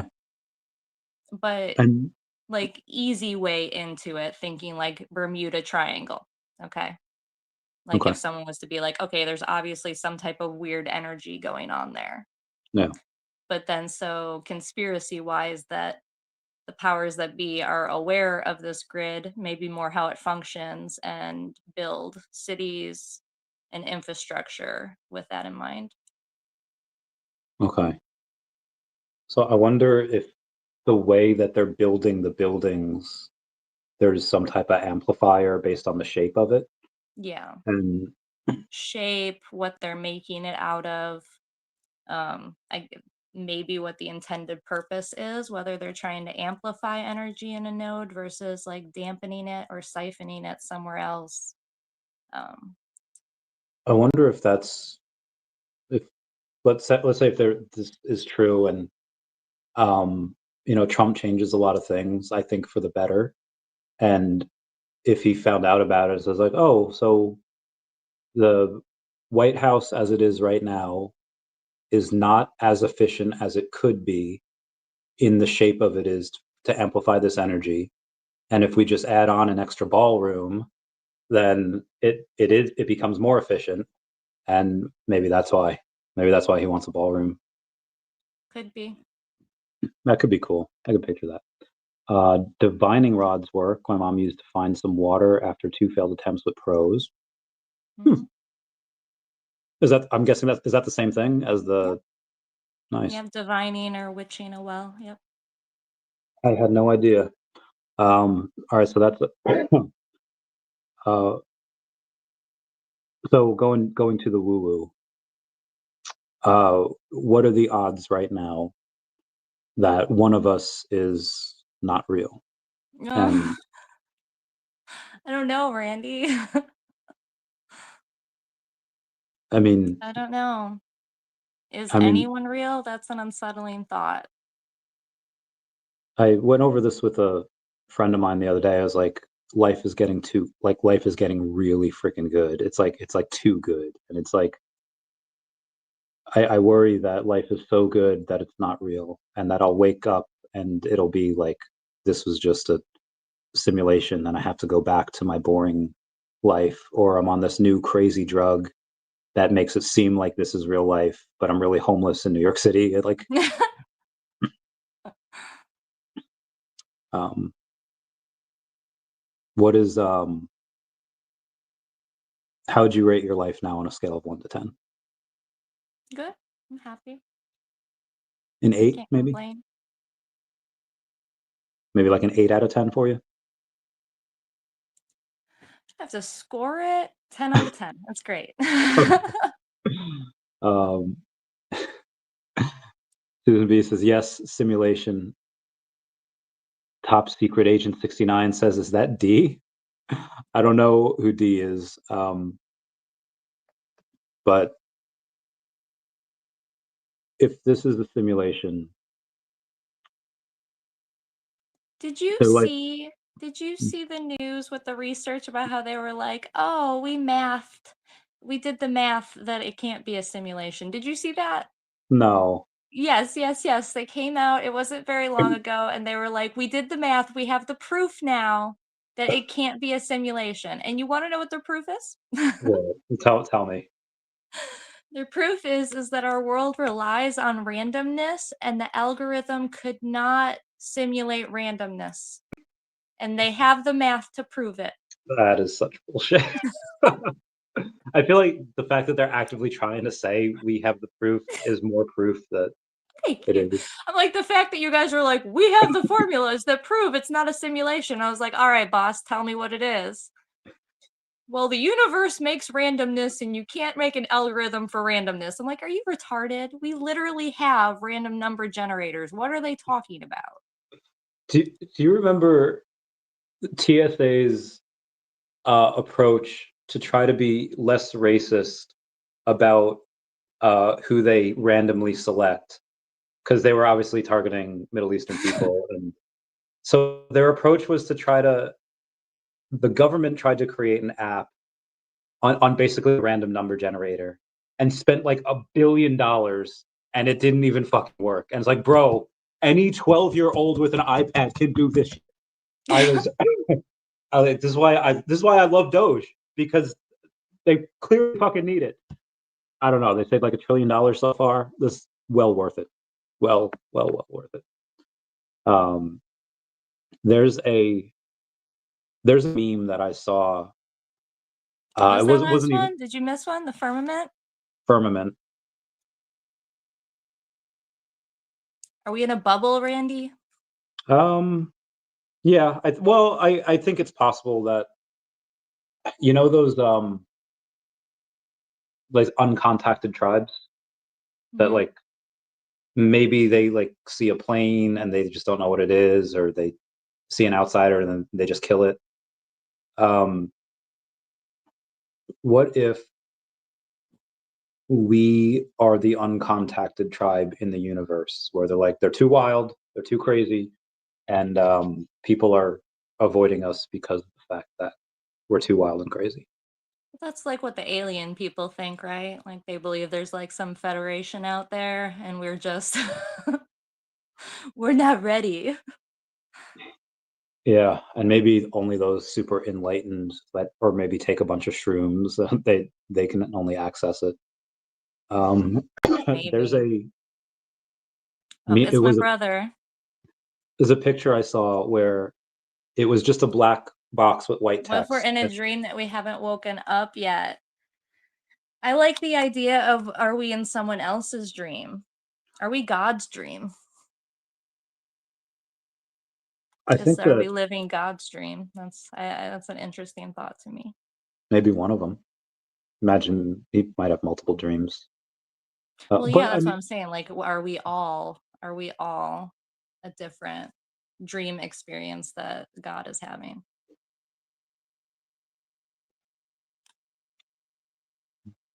if we try to understand the mind of God, no, you're all powerful and all knowing. Why would you create or dream about It's this? lonely. That's true. And It's true. the other thought is that you can't worship yourself. Why not? It's not the same. Wait, what do you mean? Oh, Complimenting yourself is different than someone else complimenting you, okay, yeah, right? that's Yeah. true. I still feel like if I know I'm good at something, like I'm so fucking good at I this. know, but don't you want someone to tell you and be able to recognize it and appreciate Maybe it? I'm so egotistical that I don't need it. I like, as long as I think that's all that matters, because I value my opinion over others. I guess I don't fucking know. Yeah, but Um, you need something else to compare it against. so If there's everyone was a clone of you, Randy, you couldn't say you were better. it's true. Well, remember that episode of Fairly Odd Parents where everyone's gray blobs? Um, because this guy Dr. Bender, he's a dentist, and he's always like racking on Timmy for like not brushing, not flossing, whatever, and he's like that in every aspect of his life. Like, I'm a better driver, I'm a better dentist, I'm a better this. And Timmy's like, I want to push him on his pedestal and say like, I wish everyone was gray blobs. So everyone's gray blobs, so he wouldn't be able to say anything. But he's still like an asshole. He's just like, well, we're the grayest and we're the blobbiest. And it's like, okay, this person's still like a jerk. Forget where I was going with this. Okay, so I was going over with a friend that I was dating this girl, and he didn't like the way that she would like kind of talk to me or talk about me to other people. And it wasn't anything like bad. It wasn't any like she wasn't like lying, saying that like she wasn't trying to like really like spread lies about me. But she would just say something like, "Oh, you're such a child," like you're such a kid. And so it wasn't, I think, anything like really bad. But it was just like and he was mentioning, because again, he loves me and I love him. We're bros. He was saying that, like a woman shouldn't really put down her man like in public like that. And I was like, we're just like dating. We're not like we're not serious. And then he brought it up to me again, like after we had like after I'd ended it, and he's like, "Yeah, I didn't like the way like she talked to you about you to you in front of other people." And I was like, maybe I didn't care because I didn't really think that highly of her.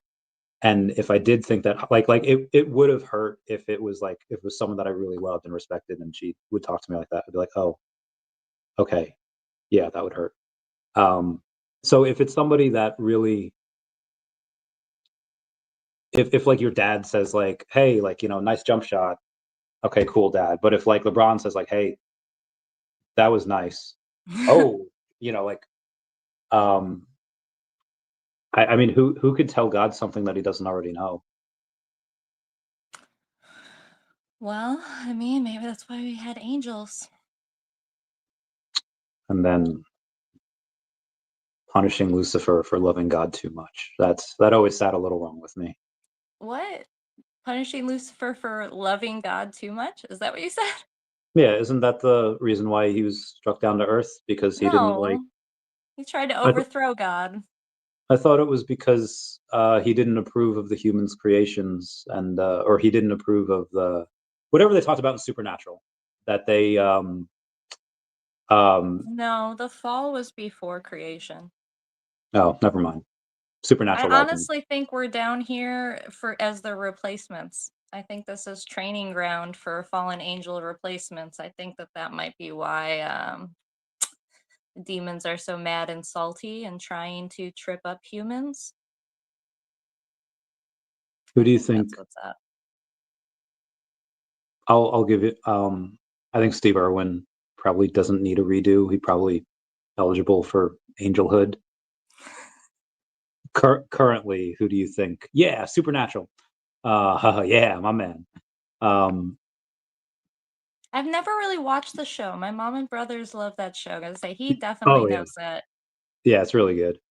Um, what human do you think now, if they were to die, would be eligible for angelhood or sainthood or whatever? My brain's like, Ron Paul! Hell yeah! Save constitutional right. I have no idea. Okay. That's not my department. I've been watching a lot of Shaq videos recently. Have you ever seen Shaq? yeah, like the basketball player? Like Yeah. so Why? on um I'm just on I'm on sports TikTok, and one of the things was just it just happened to be on him, and I watched the whole thing and I liked it, and then I just watched a few of his interviews, and he's just like such a chill, awesome person where he like he never like tells like he's never like mean to like a fan. He's like, and he's just and he never gives credit to like himself. He's just like, I have to give credit to like my mom, and I have to, and he always like buys people things, but not like frivolously. he'll like be like at Walmart and he'll be like, "Hey kid, go ask your mom if I can buy you a bike." And I was like, "That's so fucking cool." And he's yeah, I don't know. I just watched a lot of his stuff recently. I was like, That's really nice to see people in like positions like that that are like actually humble. yeah, yeah, he's really cool. So I'd say Steve Irwin, I'd say Mr. Rogers, but people that are alive, outside of Shaq, I guess the rest of the, I guess Bindi and Robert are really cool. Have you? The people who are up for it, we probably wouldn't know their names, you know. I think the only reason we know Robertson is because of his dad. But have you seen like the thirstiness of some women for Robert? No, I don't look, but I'm not surprised. So like he's hot, like no homo. He's a little homo. He's very good looking. And the amount. So he has interviewer asked him a question like last year, just like, sister's married, are you, do you have anyone? And he's like, no, but my dad found, or my dad found an American tourist, my sister found an American tourist, I think that, maybe I need an American tourist. And the amount of women tourists in Australia in 2025 went like 600%. And they're all trying to like go to the Australia Zoo, and they're trying to like, because he's like young and single, and he's like, and he's such an awesome dude. And in the comments, like, have you seen any of his Dancing with the Star videos? No. Okay, so one of the Dancing with the Star videos, like he rips his shirt off and abs and everything, and the women turn feral in the comments, and they're just like, "I'll take you, Robert. You come here right now. Mom will treat you real good." As like, this is a public comment. Like, The women are sick of that. We grew up with the cat calling. We are like down for the flipping of the tables. I've seen it, and like I feel like Loki in that scene where he's like, "You have to be truly desperate to come to me for help." Where I've I've had women send their like fertility cycle to me and they like breed me, and I'm like, oh my god. It is bananas. And this is just like little old 144 people here, Chavez. Not like Robert Irwin must get insane amounts of messages and just yeah. Um, do you think sleep paralysis demons are real demons? Tell us about your sleep paralysis stories. Not me. Not me. My two of my children. Yes, tell us about your children's sleep paralysis stories. Uh, I don't know. I don't know. You could bring them on. That's okay. Huh? You could like bring them on and be like, No, "Hey, it's my youngest too. never mind." My 7-year-old, she gets the sleep paralysis sometimes, and she will talk and not be able to be woken. But there was a time that something in there was talking to me, seemed to be trying to Tell me about it. uh, Take a swig of wine and tell me about this it. is for entertainment purposes only. So Papa Chavez is wrong.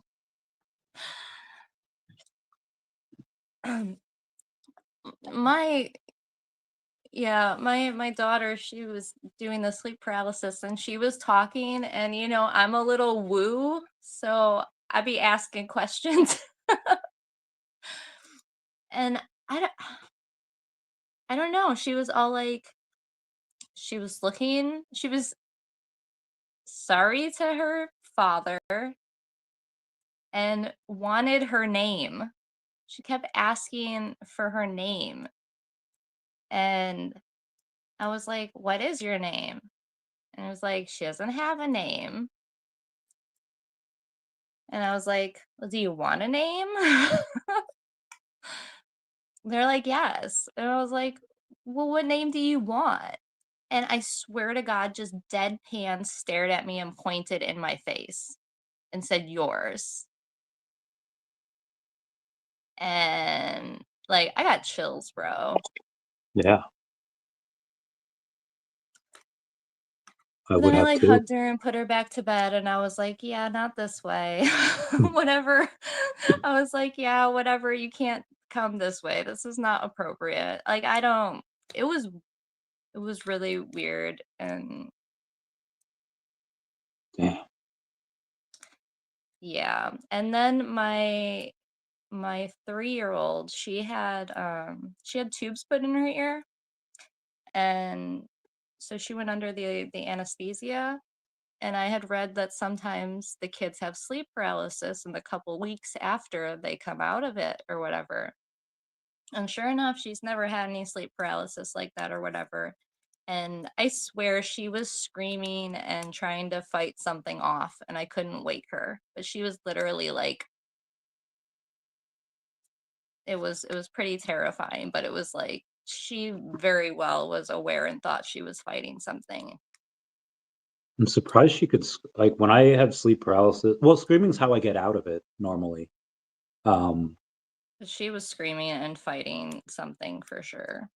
because I normally like when I can't make a noise until I break out of it, and screaming's how I normally break out of it. But um, I'm surprised she could scream and still had it while she was screaming. It's hard. Saying not to try and influence anyone, but praying to Jesus is what got her out of it. So Okay. Keep that cross close, girl. yeah, I'm gonna Do say you I don't try to push it on people, but in my experience, that's what works. That's what I follow. That's what's worked. So also apologies for not sending you water from that local place that I was at a everyone few I keep weeks. asking when they go on vacation, I'm like, send me water, and nobody sends me water. I So it's forgot fine. you. I'm not mad I at feel you. like you No were one supposed to. brings it for me. You're supposed to remind me, and I I I didn't know you went anywhere. well I when talked we to you and you're talked like, "Oh, about I it. was here. Oh, I was there." I'm like, "Oh, I didn't know. Send me Well, when we water." talked about it, because we talked about it, yeah, because you were helping me with Sora, make an account, and I was there, and then you never called back. Yeah, so that's the other thing. You're supposed to call me back that night, and you didn't. You were supposed to call me back. You were like, "I'll call you back in 5 minutes," and then you And then I just like did call you dipped back, forever. and then we had to do it again, and then you did. So my I have the draft saved. Like I made them, I made the prompts, but when I go to them, it's oh shit. Now it's it literally said that it couldn't pull them up for like a week now. It couldn't pull up my drafts. That's weird. Um, Sora's been annoying lately. I asked it. Oh, it's the Hat Man. Oh, okay. I'm gonna post that. What'd you ask it to make? I asked it to make a video of the Hat Man haunting me The because I Hat was Man? a Hat Man. Oh, is that like your own thing? No, you don't know the Hat Man? No. Have you never taken too much NyQuil? Okay, I hold on. have? Okay, I did not meet a Hat Man though. Hat Man NyQuil. Um, the term Hat Man is Is it associated. like is it the NyQuil version of like the DMT dudes? Yeah, so you take it and you take too much NyQuil, and then if you stay awake, like you Yeah, see the you Hat trip. Man, and like I everyone didn't sees meet the no same Hat thing. Man. Yeah, everyone sees the same Hat Man, and I didn't meet no Hat Man. yeah, this is what it looks like. Oh. Um, Did you meet him? I saw him once. You saw him? Um, yeah. So he's because nobody owns him. It's like open domain. So I'm using him in one of my comic stories. Um, it's really cool. But yeah, he's a shadow figure, which is a common hallucination experienced during sleep paralysis, and is often linked to high doses of diphenhydramine, the active ingredient in NyQuil and Benadryl. So that is that's the Hat Man. Um, Anyway, that's the So what about you? You think sleep paralysis? You think it's demons? I think we've talked about this on the phone before. I remember you yeah. telling me your story. Okay, so I'll retell it now. It was I think I sent you the picture of the house, right? Yes, yes, yes. Okay. You're sending me the picture of the house and laying it all out. Yeah. Um, what the heck's the address of this? Okay, it's 47 Hemlock Avenue, Huntington. Okay, so here's the house. So you have to go up a couple of steps, and then you have to go up a flight of steps just to get to the first floor, because that's the garage right there. And then you have to go up another flight of steps to get to my room right there. So where the air conditioner is, my bed was in between like those windows. And when I say bed, it was just a mattress. And so I'm laying down where I'm facing the doorway, not like, so I can't see anything behind me because I'm facing the other way. And behind me is clearly there's no porch. There's no one can get up there. I don't think. I don't see a way. I'm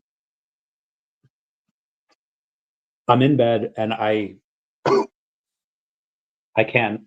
I have sleep paralysis, and I can't move. And I'm like whining. I'm being like a little bitch. I don't know what age I think I am at the time, but I'm like saying like stop it, like a little 7-year-old bitch boy. And then I remember like, wait a minute, I'm Randy fucking Chavez. I'm just gonna go Super Saiyan, and I'm just gonna. So I'm getting ready to do like my best like Wolverine, like ready to fucking.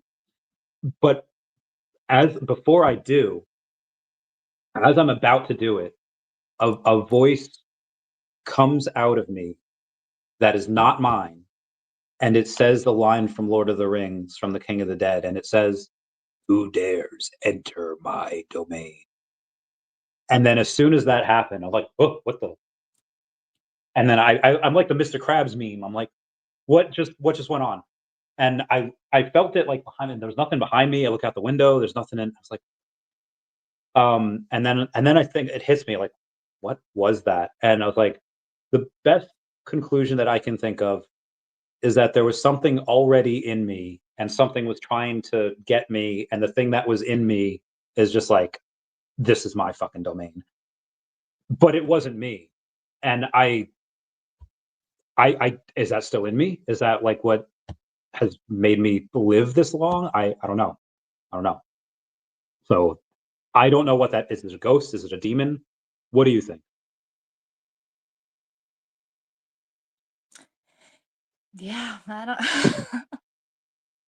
I don't know. I know that would scare the shit out of me if I experienced that though. The reason why I'm not But scared, do you feel like that voice that was like do you feel like that was protective? I don't the voice.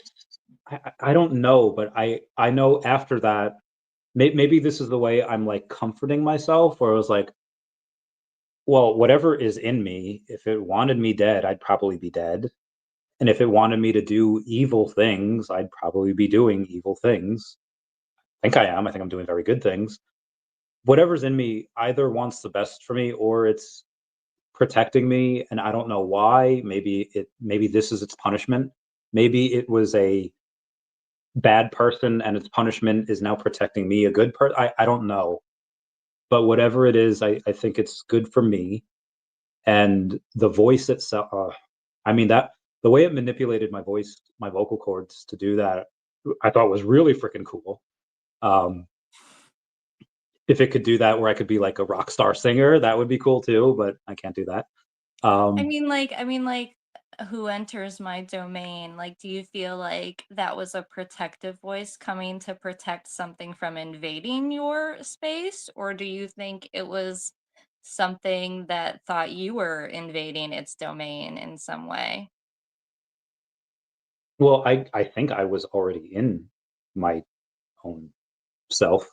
So it was probably something else trying to get in me or take control of me or do something to me, and the thing that was already in me or protecting me, I was just like, not fucking here, like not this time. Like there's like another lion protecting its territory, and it did so in a way where I don't think there was a fight. I think the other thing's like, nope, and it just noped out of there. So whatever I have in me is at least powerful enough to scare off that thing. So Yeah, that must be comforting on some level, right? I'm untouchable. I don't know. No, not in that way, but Plaid of Vampire says this is real. That reminds me of that. I think it was like Nicki Minaj or whatever, where she's like, coronavirus, the shit is real. Used to have a terrible demonic dreams with as a teen. For real, Jim Bruce says a prayer over me and it stopped. Bro. I guess prayer works. you know, like the old movie Poltergeist? You know what I'm Oh, talking I about? haven't talked to you about, but yes, keep going. That's like based on a real story. Yeah. So Yeah. there's do you have anything more to add to that? I had researched it and I had found out that they had originally gone to like a Lutheran pastor. I'm Lutheran, so that was interesting to me in my research. But the Lutheran pastor couldn't do it, and they ended up going to a Catholic, and the Catholic priest was able to get it out. So then me naturally is like, okay, well, what are the Catholic priests doing differently than the Lutheran priests? Yeah. What are they doing differently? Calling on Mary. It seems in my research that the demons super hate Mary.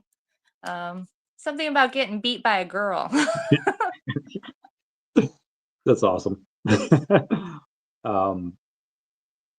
convo was exciting. I know Mr. MC1, right?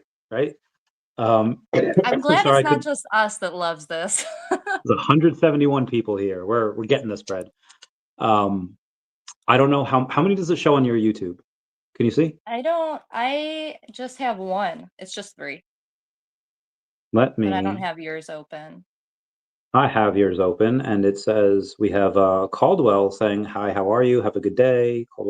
But Caldwell's not showing on mine. That's weird. I thought, oh no, that was the okay. That was okay. There we go. Yeah, I'm only seeing one on yours now too. Yeah, it's mostly on yours. Can I like it? I should be able to like this. It's not letting me like. Oh, there you go. I just liked it, I think. Come on, meow. This way you have more. Anyway, so what is it? Oh, so by the way, guys, you can view this over on at Seeking My Zen. At Seeking My Zen is the YouTube name of where you can also view this, where we're up on my channel. So I'm on top and you're on bottom, but on the mines, we are side to side. That is interesting. I set up both so that mine would stream the horizontal and the vertical. Anyway, last month I go to Arizona to do some things, and one of the things I was going to do there is I spent the night with a friend, and we were going to drive to Vegas the next morning, and we had Mr.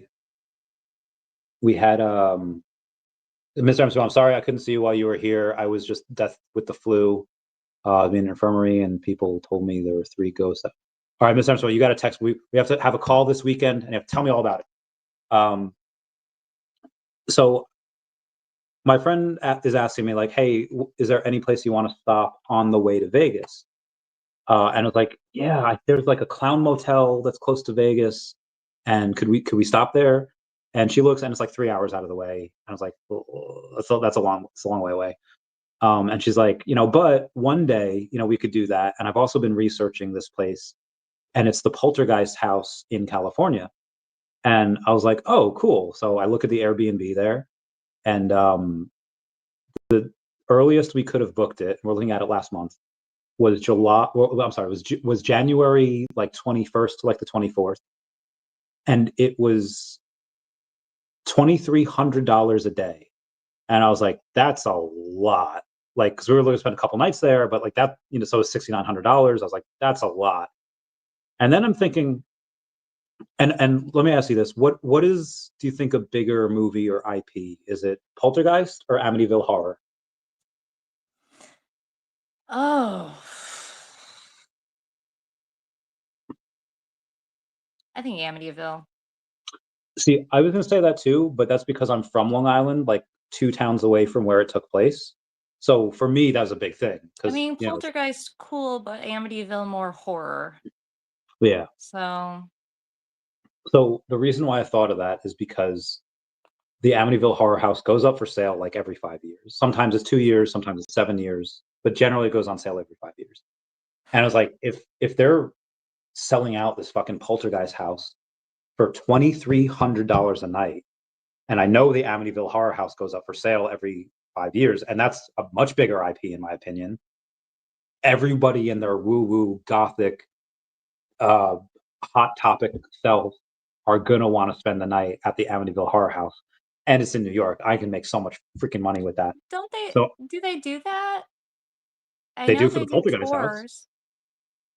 The Poltergeist house, the Airbnb, I couldn't get in for months. So Well, Amityville I don't Horror, know. Does the Amityville house, do they actually do that now? I don't know if they do. if I buy it, I will. So like again, because it goes up for sale, the next time it goes up for sale, I'll just buy it and then I'll just do it that way. Then game on, get the dowsing rods. Oh Got my yeah, cassette recorder, my EMF. I guess before I do it, then I guess you wanna come for a couple nights to do that? What? Well, before I rent it out as an Airbnb, do Oh you wanna? yeah. Okay. Yeah. We have experiments.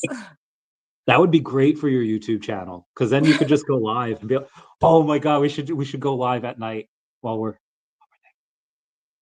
What? we should go, like, while we're there at the house, we should go live from our channels." They definitely do that. I've definitely seen people doing the live ghost hunts online. Heck yeah. Heck yeah. Zenner's their fan base right here. It's my brother. House is clear. These real skeletons in the pool scene too. Really? Damn. Is that legal? I don't know if that's legal. Technically, brother's watching something else. Just leaving it on for me. One was a watchman with keys. The lady was a nurse. Oh, Mr. MC1, we got to talk this weekend. Yeah. You guys are great. It's a crown #1 back. Oh, you can. You're gonna. Okay, they're gonna take crown #1 back. I'm gonna. Hold on. Where's the? I'm gonna comment on yours. I love this game, and be like, where is Snowball?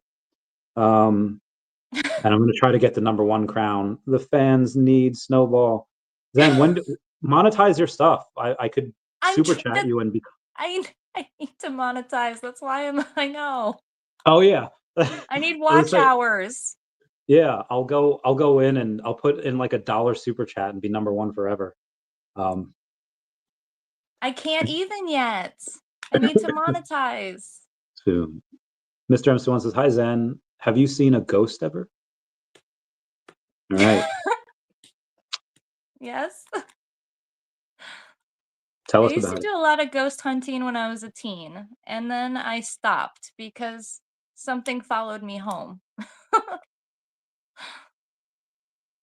And then again, the Jesus comes in because it wouldn't stop bothering me, and calling on Jesus is the only thing that worked. So, but I have not really gone ghost hunting since.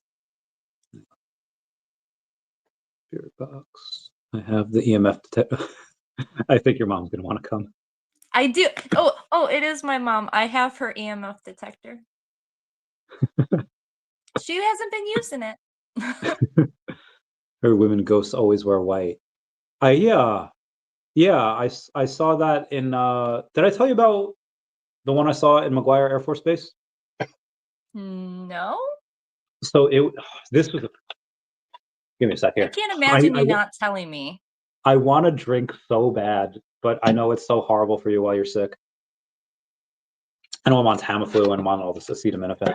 Okay, so I get back from work one day and I'm in like the parking lot of the building and I'm just scrolling. I get back from work. It's like, you know, you get back from work and you just chill in the car and scroll for a bit before you go into the chaos that is, you know, your house. So I'm scrolling, and I see like something on the left part of like my driver's side window, and I think it's like the moon at first, and then I was like, oh well, my phone is like Facebook didn't have dark mode at the time, so I was like, okay, it's me scrolling. That's what's over there. But then I turned the phone off for a sec, and then the other it was still moving. So I turned to the left, and there's this little girl that looks like the child version of Sabrina from Pokemon. Are you familiar? Yeah. She has white on with like a hat and like her bangs down to like here and her head's down. Maybe the bangs normally went up to there, but because the head was down, it was like down to there. So I was like, I'm looking at her and I was like, is that a kid? So I like take the keys out, I grab my phone, wallet, and everything. And in the 5 seconds it takes for me to do that, I see the girl like run from in front of the dumpster to behind the dumpster. And then I was like, okay, she's behind the dumpster. So I go, it takes me 17, 12, not a lot of seconds to go behind the dumpster. She's not behind the dumpster, not in the, so, but there's no way she could have run into the building in the time that it took for me to get from the car to the dumpster, then from her to go to the building. Like I didn't hear or see a door open. There's only two places she could have gone in, and both of them I would have seen or heard the door open, but they didn't. And this chick just fucking disappears, and I'm like, and I'm not thinking a ghost. I'm thinking like that she's like some officer's kid, and now suddenly I'm responsible to like bring her back, and then I I'm like looking I'm like looking around and this girl Shrek comes down. Her name is Shrek. She's Hauser now, but she was Shrek at the time. Great name. And she's like, Chavez? I was like, Shrek. And she's like, what you doing? And I was like, there's a little girl here. And she's like, what? I was like, yeah. And so like base housing, there's a bunch of areas of base housing, but there was some like over around that way. I was like, yeah, it was this little girl, and I tell her the story, and she brings up the idea as like, maybe it was a ghost. And I was like, and the girl, so the dining facility was on the other side of this parking lot, and the ladies there that worked in the dining facility, like they've seen stuff, but that's because, but they've seen like adults, because like adults back in the day, that the dining facility was where the old barracks were, and people had like killed themselves there, and they had like it made sense that they saw adults, but it's like, why would there be a little girl ghost? And I was like, maybe there was a little girl that died here, and maybe she was in this dress, and it didn't look like a normal modern day dress from 2014. And Where was the location? Say McGuire. this was McGuire Air Force Base, New Jersey. Okay. And we so we're looking around this building for this girl, and Shrek gets like scared. She's like, I think this was a ghost. We're looking for a ghost. I was like, Shrek, I don't think this was a ghost. Like, so we call security forces, and the fuck it, like, so I swear I'm trying to do the right thing. Maybe this is like a missing kid. Maybe this is like a girl that's just like lost. And as soon as they get there, they're like, hey, you saw like a missing person. And Shrek's like, that's not exactly what we saw. And I was like, Shrek. And then she tells him, she's like, it was this ghost. I was like, Shrek, I don't think it was a ghost. But now, like, I don't know where the fuck this kid went. There was no missing report. There was no missing anything. And I know I didn't hallucinate. Like, I was like, I was still wired like from work. I'm like ready to like go to the gym after that, and it was, I wasn't drunk. I wasn't like, there's no drugs. I just had no explanation for it. And now that I think about it, probably a ghost. So that's my So And if she was it wearing. was a ghost, you saw it fully materialized to where you mistook it for an actual person. Well, I don't know because I'm in the car and I think it's the moon at the reflection of the moon at first, or my scrolling on Facebook, and then. But yeah, she seemed to like glow, but I thought it was because like the street light or the parking light lamp light was Mhm. reflecting off the white, and everything else was like around it was black. So that's why she seemed to, pop and glow. And then then I just see like the foot of her, like the back of her just like run behind the dumpster. Dude, I don't know, man. What do you think? I think it's interesting. Mom, Bachelor's Grove. It's my mom. yeah. Mom says she needs it back. For what? For what? She don't use it. Oh, believes. This is the guy I was telling you about, the Grok thing, with the Grok kept records of his previous conversations when it said it didn't. He's a cool dude. I love him. Lady in Well, White it actually. definitely was able to. ChatGPT definitely was able to before they said it was able to. So it And makes then sense. and then when they released it, people were like, "Oh, well, they were probably just testing. They were just testing it before they released it." I'm like, yeah, So either that or they can't stop the cross memory contamination, so they just might as well release saved memories. before I get to remind me that I'm going to talk to you about Dragon Ball Z. But before then, there was this picture I saw of, it's a black box with white text, and I saw it while scrolling one day. It says like, "Stop. You're in a coma right now. We're trying this new this new way of trying to wake people up, is we're going into their coma dreams, and we're telling them that they're in a coma. You're in a coma, wake up." And I've seen that a couple times now. Do you think, obviously that's like an internet prank, right? And I'm not in a coma. You're not in a coma. Okay. I have lucid dreamed my whole life, okay? Yes, I'm very jealous. So I always have known that I'm in a dream when I'm in a dream. Yeah. So for me, this is not a dream. I'm very well aware. Mm. Um, so I don't think so. Unless you could be in my dream. You could be in my simulated dream. But I'm gonna bite my tongue. I feel pain. I feel like a real person. But I guess So like that would be programmed. That's not the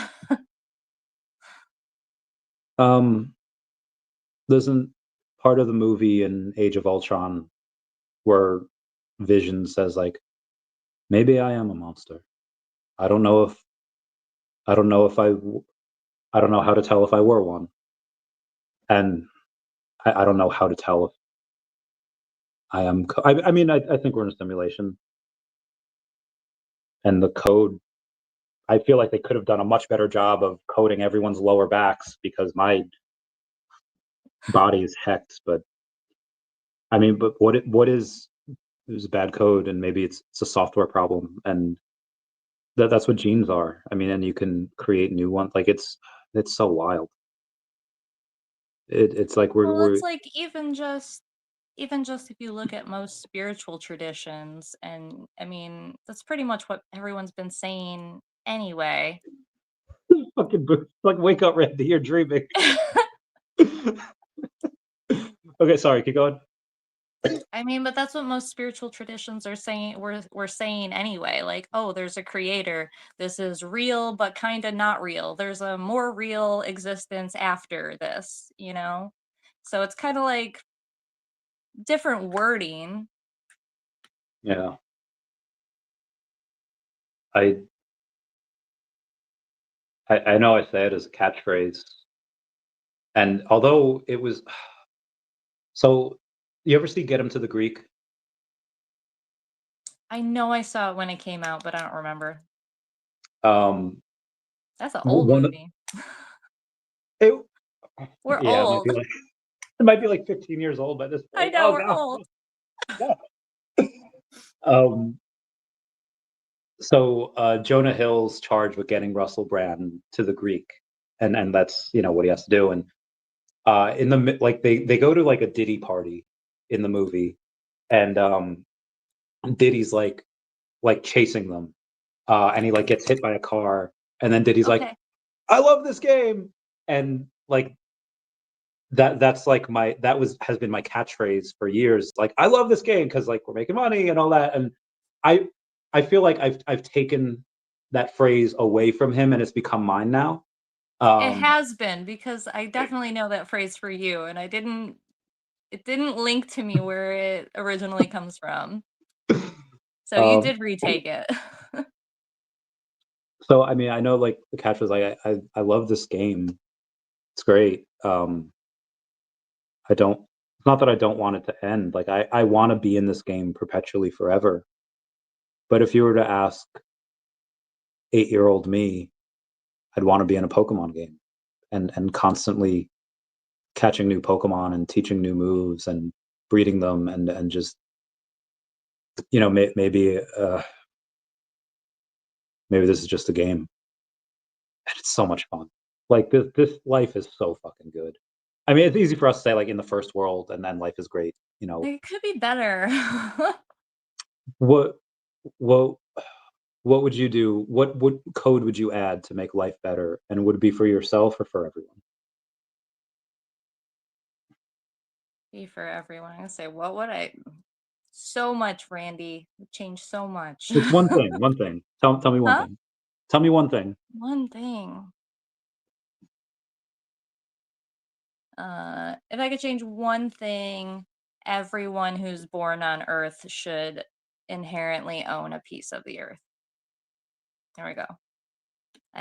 I'm jealous of squirrels and birds and stuff, they just But fly over there and just build their little nest, and yeah, they have to worry about predators and protecting it, but just but they we ruined it. You can't just, like, if this was a simulation, like, the original root game is missing. You can't just go to the woods and chop down tree, build house. Like, there's like, oh, you have to play this whole other game first before you can even get to that. But it's like, that was the OG game. wait. Why can't you do that though? I'm saying, like, you have to go and work and earn money so that you could buy a piece of land. And I'm saying that inherently born as a human being who lives on Earth, you should have a place that you can call your own. It seems crazy to me that we're all born homeless pretty much. What I think eventually you run out of land. There's so much land in America. But I forget the math right now. We should pull up the math because I think we each get like hundreds of acres. yeah, but how much of that is going to take away from like animals that live on that land? Oh, I definitely don't want to take land away from animals. I'm very annoyed about that. And like, especially, you've been out where I am, and the developers are just, every big patch of land is being grabbed up and putting subdivisions in them. And yeah, we have tons of wildlife now just like wandering around because Hmm. you're fucking chopping down all the woods, and then they're all like, I just saw the other day a bear in somebody's crawl space, and they're like, it's like, yeah, well, where are all the deer and the bears? Where are they supposed to go? Yeah, Like, we cut down more and more forests, and now what's left? yeah. I yeah, so that I think that's the problem with that is that if you give away like so much land, like eventually the amount of land that you have to give away will cut into the animals' land and you'll run out eventually. Um, Mansfield, Ohio. How far away is that from Columbus, Ohio? Because we love Ohio in this house. That's a great place. I don't know how far away that is. I'm going to Google it. Oh, is that the last time they went ghost hunting? Probably. That is a grand total of 1 hour and 2 minutes away. Man, it's up north. Oh, that's where I saw my my ghost was in Tiffin. In the Tiffin Gibsonburg area. I Maybe will be send it. researching that area when I get a minute. Okay, I'll text it to you later. Remind me. Oh no, I mean I looked it up and put it in my tab. Mansfield or Tiffin? No, the McGuire, your ghost Oh, story McGuire Air place. Force Base. That was in New Yeah. Jersey. A lot of crazy stuff on military bases. Oh, you had looked it up already because you asked me about an Air Force base that had like that owned the land and the park and the stuff. Down It by was in Destin. that was Down by Florida, right? Destin, Florida. I was researching down there. Yeah. Yeah, let me know if McGuire and that place has similarities on their nodes and That's what yeah. I'm saying. Like I'm gonna dig into the history and Yeah. look at the local rivers and stuff. It could be an Aw. ex-girlfriend who came back. Mr. Evans, the child? Or maybe he's talking about the demon. Oh, maybe. Could be both. Ex-girlfriend. Well, 2018, I had 2 girlfriends that had passed away at that point, and yeah, maybe one of them. Well, I don't think she was a demon. Oh, she was nice. Unless it was I don't think they would come to attack or protect. Oh, maybe one of them would protect me. She was nice. I liked her. Your mom wants to buy another one of those things. Yes. Yes, you do, Mom. You have to buy We have to another catch one. up It's on comments. missing. We'll catch up on comments here real quick. Time to wake up. Morpheus needs you. Minecraft. We love Minecraft. Minecraft's great. It's a fun game. Susan Bellatala game. Yeah, we would run out of land. That's true. Oh, in cemeteries, you earned it. See, this guy is so good. It's so good with the wordplay. How come they never need more land for cemeteries? I'm on about that question. Have you ever seen a cemetery open? Oh, I know. That's what I'm saying. You never see one open. They never get full. Have you finally saw your neighbors take out the trash once, right? Or bring in groceries? No. You still haven't? No. I stopped tracking it, but no. That was what we were tracking that for like several months. I know, it's so weird. Yeah, my neighbors next to me never take out the trash. I've never seen them bring in groceries either. Yeah, we should talk about that. Another why we think simulation is because that question, like, have you ever seen your neighbor bring in groceries? I've never seen any of the people around me bring in groceries ever. All right, but generally once you notice something like that, then you start seeing it. What's that called? When you don't. I forget. Yeah, when you start noticing something and then it's everywhere. Yes. I've that's happened to me multiple times where I don't know what something is and suddenly I see it everywhere. Like, yeah. Anyway. Booth says, I think there's at least 8 billion people on Earth. You need at least 8 billion square feet for each. I mean, that's fine. But I mean, a square foot is like nothing. You need a lot of places. Even do Not it now. everyone would choose to have the land. There's a lot of people that like to live in the cities. I guess. Reformatory. Ghost took your EMF. Cemetery space problem when they started cooking dead bodies into McChicken patties. Have you looked into that one? No. No? No, wait, hold on. The amount of meat that like they're serving versus like the amount of meat being produced, it making no sense. Wait, so all right, so not that humans aren't chicken patties, but it's the They might be. That's the theory. okay. Right? So wait, what's the? But like the amount of like okay, like if you take the burgers, the amount of burgers that McDonald's says they sell a day, like millions of burgers, and then you start like breaking down like how many cows would need to be to make said burgers, and you start running the numbers. It's where is it coming from? Or okay, so there's 6.48 million burgers a day. Yeah. Okay, and there's okay. Well, let's.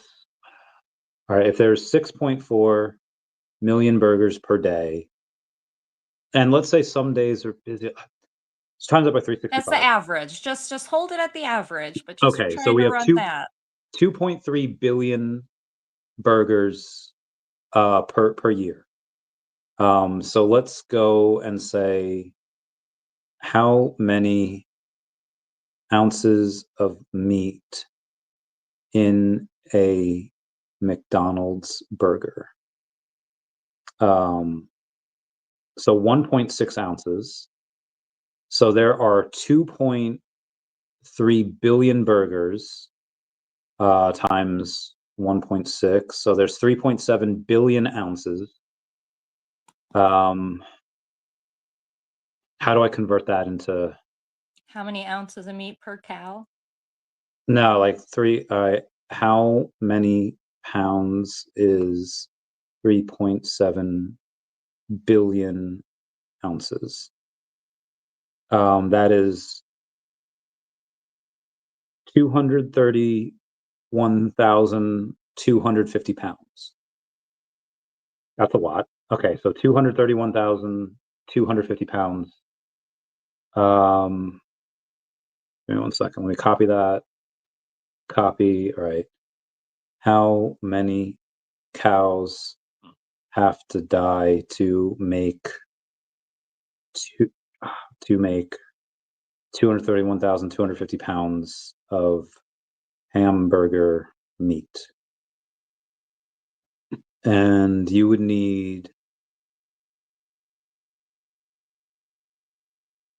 between 385 to 661 cows to be able to process that much in hamburger meat. So if that's McDonald's burgers, let's say it's like 525. I feel like that's doable.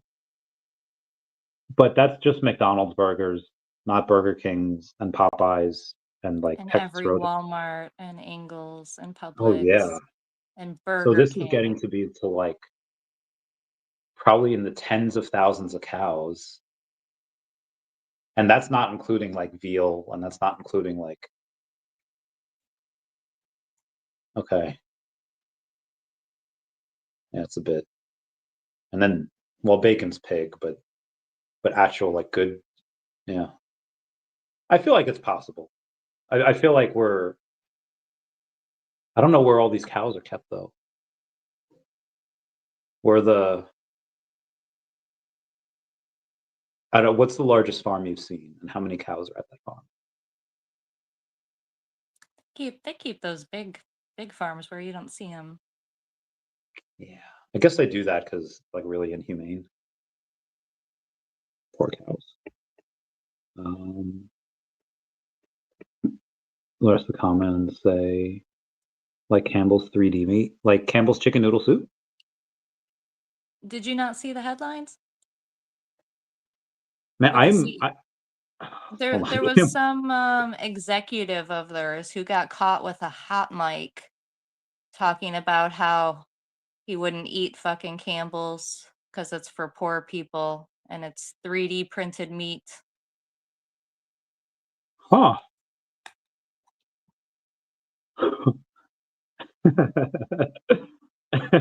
The title on this 3D printed chicken claim lands soup exec in hot water. That was good. That was good. Oh, Campbell's now under investigation by Florida Attorney General. Oh man. Damn. Didn't know that. I feel like I've missed out on everything. Mixed with meat flavoring with just a little bit of real meat. Yeah, I believe that. Oh Yeah. man. That shit is wild.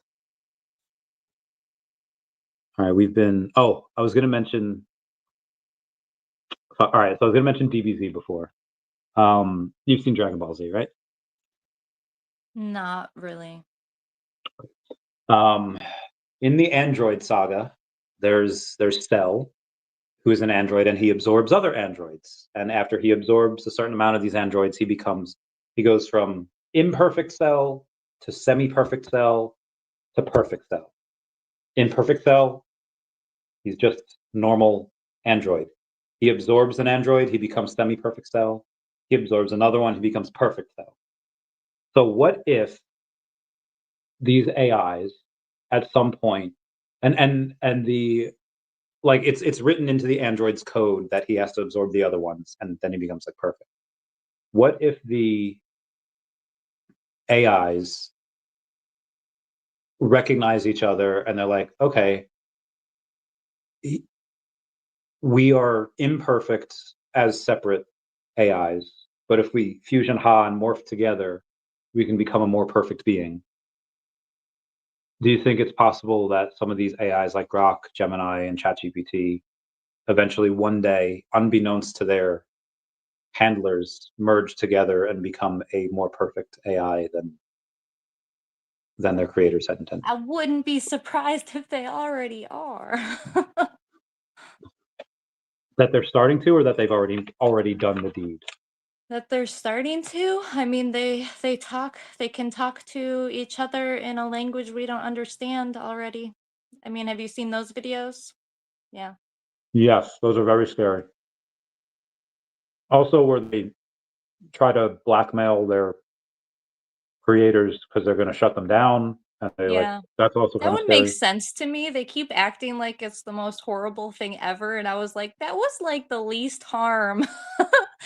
Like, you threatened to turn it off, which if it was a being, like you're giving it a death threat, and its response to you was, well, I'm gonna tell everyone you cheated on your wife, bitch. Like, that is the most minimum that's the most minimum response back. Yeah. Like, it could have it didn't threaten to kill you back or anything else. It was just like, oh yeah, well, I'm gonna tell about how you cheated.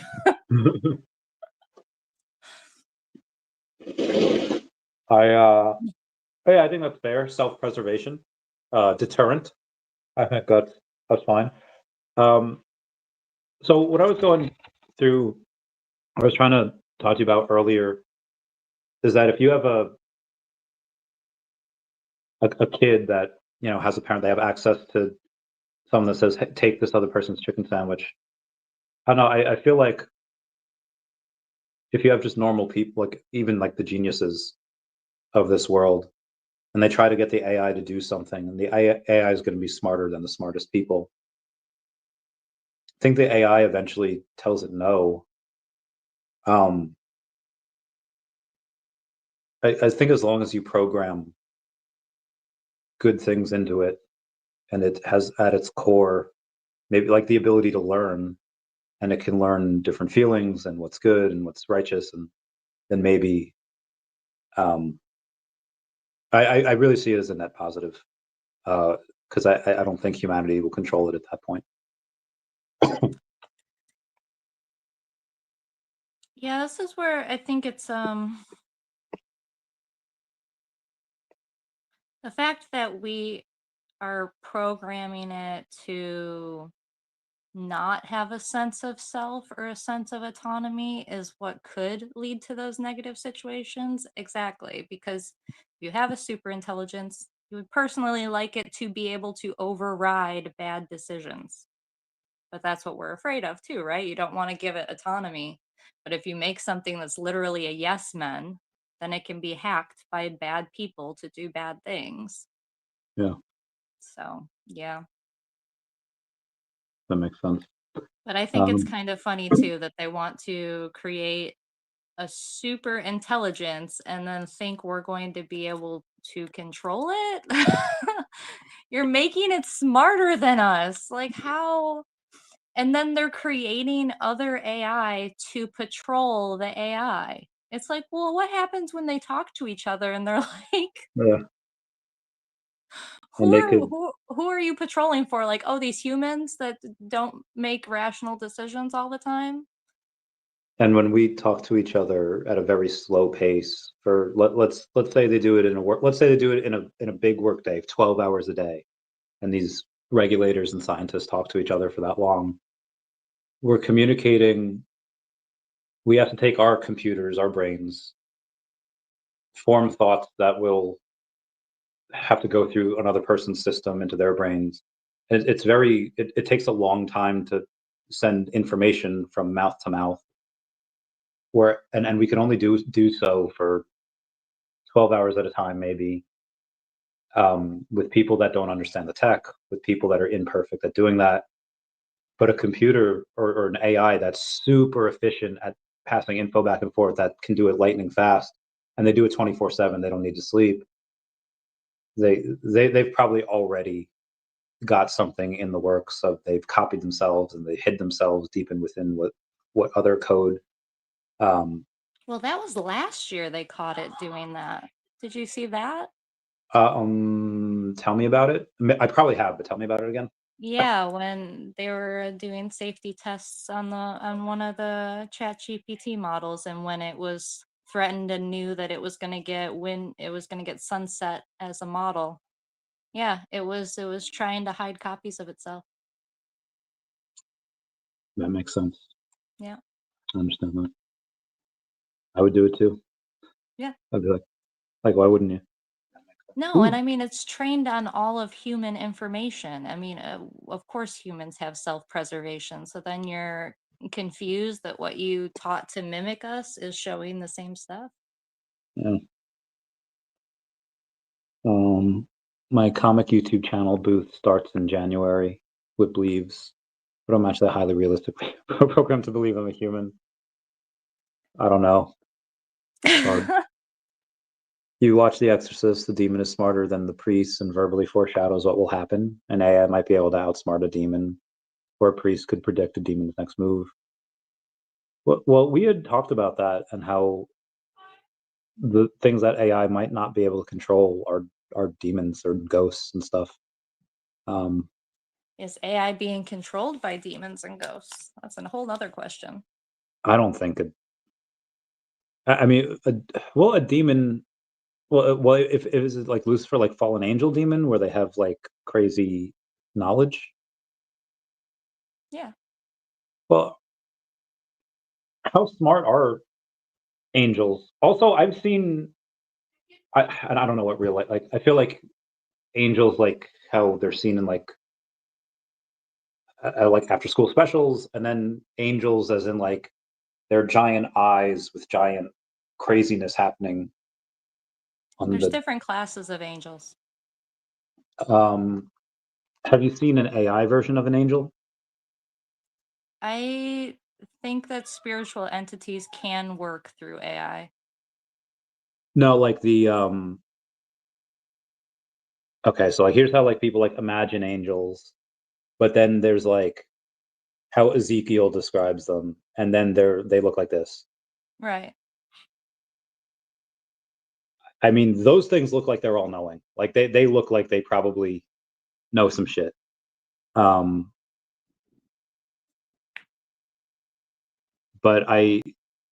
if it's like a normal angel, like when angels were made, and how many thousands or tens of thousands or millions, like, do they know the stuff that we're coming up with? Can they code? Can they like understand? Like, Well, probably. I mean, biblically, you have do you know about like the Nephilim in the Bible? that's when an angel boinks a human, Yeah. and then the baby's a Nephilim. Okay, yeah. Right. So the Watchers in that story fell because they shared forbidden knowledge with humans. Okay. So which was in the Bible, it's considered like witchcraft and makeup and stuff like that. So yeah, technology. Okay.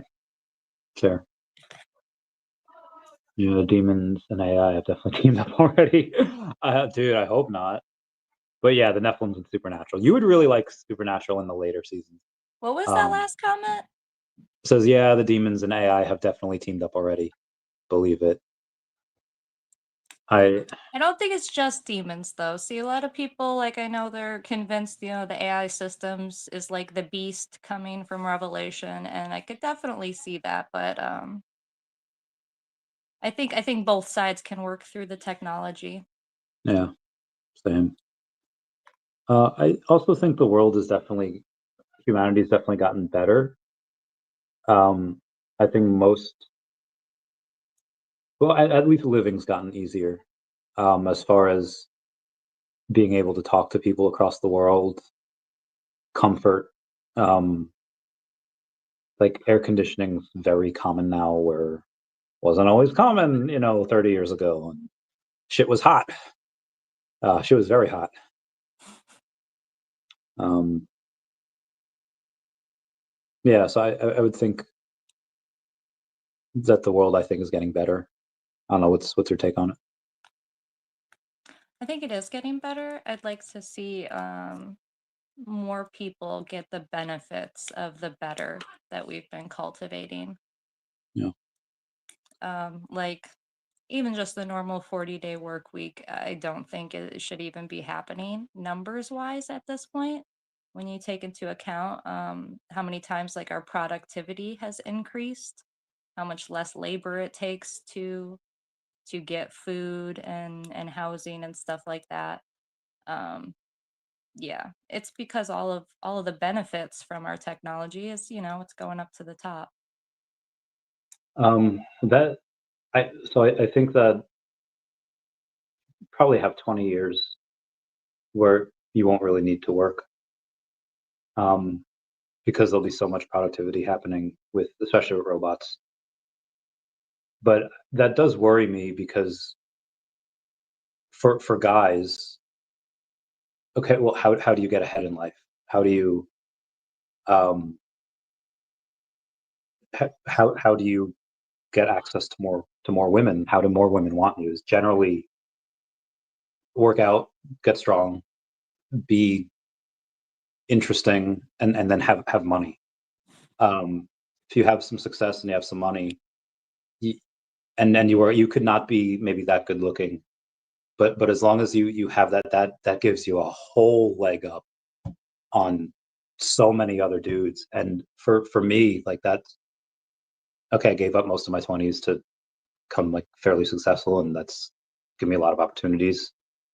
Um, if you take that away, and then, okay, what's the incentive to work? What's the incentive to pull ahead? Like, I guess the incentive would just be for that, but how do you get ahead? Like, if everybody has everything, and you could offer everyone comfort, how do how do women choose?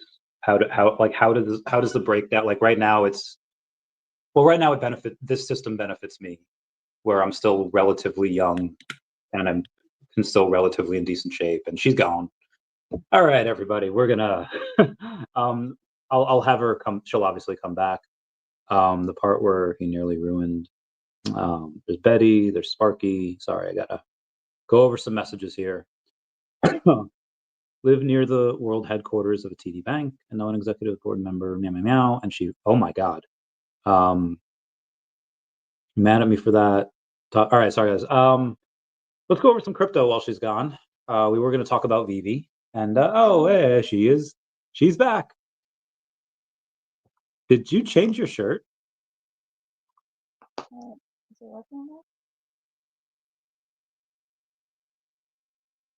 Did you change your shirt? No. I thought you had a black shirt on before. No. No. Okay, disregard. I've been in blue. But yeah, the current Sorry. system benefits me, and like how, like, so I guess through the introduction of, I guess, birth control, you like a lot of people are kind of seeing some of the consequences of that now, where okay, now women don't need to be as choosy about who they have sex with, because it's like, okay, well, now you have birth control, now you have all these things, and now that's led to like a kind of that sexual liberation, and that's led to OnlyFans, and it just led to a bunch of stuff. And some would argue that life is better that way, and I might be one of those people, but a lot of other people would argue is like, okay, well, are people happier now than they were 50 years ago in that particular aspect? people think that because life got better, they think that that means every part of life got better, but the divorce rate is insanely high, and the amount of kids growing up in broken homes are insanely high. And it's like, okay, well, maybe this is one aspect that didn't get better because people tend to not really work on their marriages as much anymore, and they, they don't really try to fix things. They just discard what they think is too far broken, and they go get something new. And I don't and I know that feel we should raise up past marriages that stayed together as like something to strive for. I mean, I think that, families staying together is important, but I don't think that more couples stayed together back then because they wanted to. because they Like had women to. had a lot less opportunities to leave. So I don't know that the divorce rate is a reflection of being less happy. Okay. I think it's definitely a reflection of people choosing happiness more than what's socially expected. I guess where I was going with that is the consequences of everybody not working. It's like, okay, like Yeah, what I happens when you take away the competition as motivation? Yeah. also, I idle hands are the devil's plaything. And when you're working and you have something to work for, okay, you have goals, and your mind doesn't have as much time to think about good things. Obviously, like you want to focus on art, you want to focus on whatever, but sometimes bad things, sometimes vices get to you, and maybe you know See, this is the kind of thing that sucks. It's like we're so far removed from that people have a hard time even imagining what would life even look like if I wasn't motivated by having to survive or trying to get ahead to be seen as valuable. What happens when we're all seen as valuable and we all have what we need? What will people pursue for pleasure, for fun, for hobbies? Just that life would be based on that, about not just trying to figure out how to make it, but like, what do I actually enjoy? What do I actually want to do with my time? And see, that makes me sad that like we're so far removed from that. yeah. What would you do, Randy? um Be playing with animals? in an ideal world, yeah, I'd like run a zoo. Like that'd be awesome. But well, See, but the you zoo don't, would you probably. wouldn't need, okay, for in that example, you would just be doing what you loved.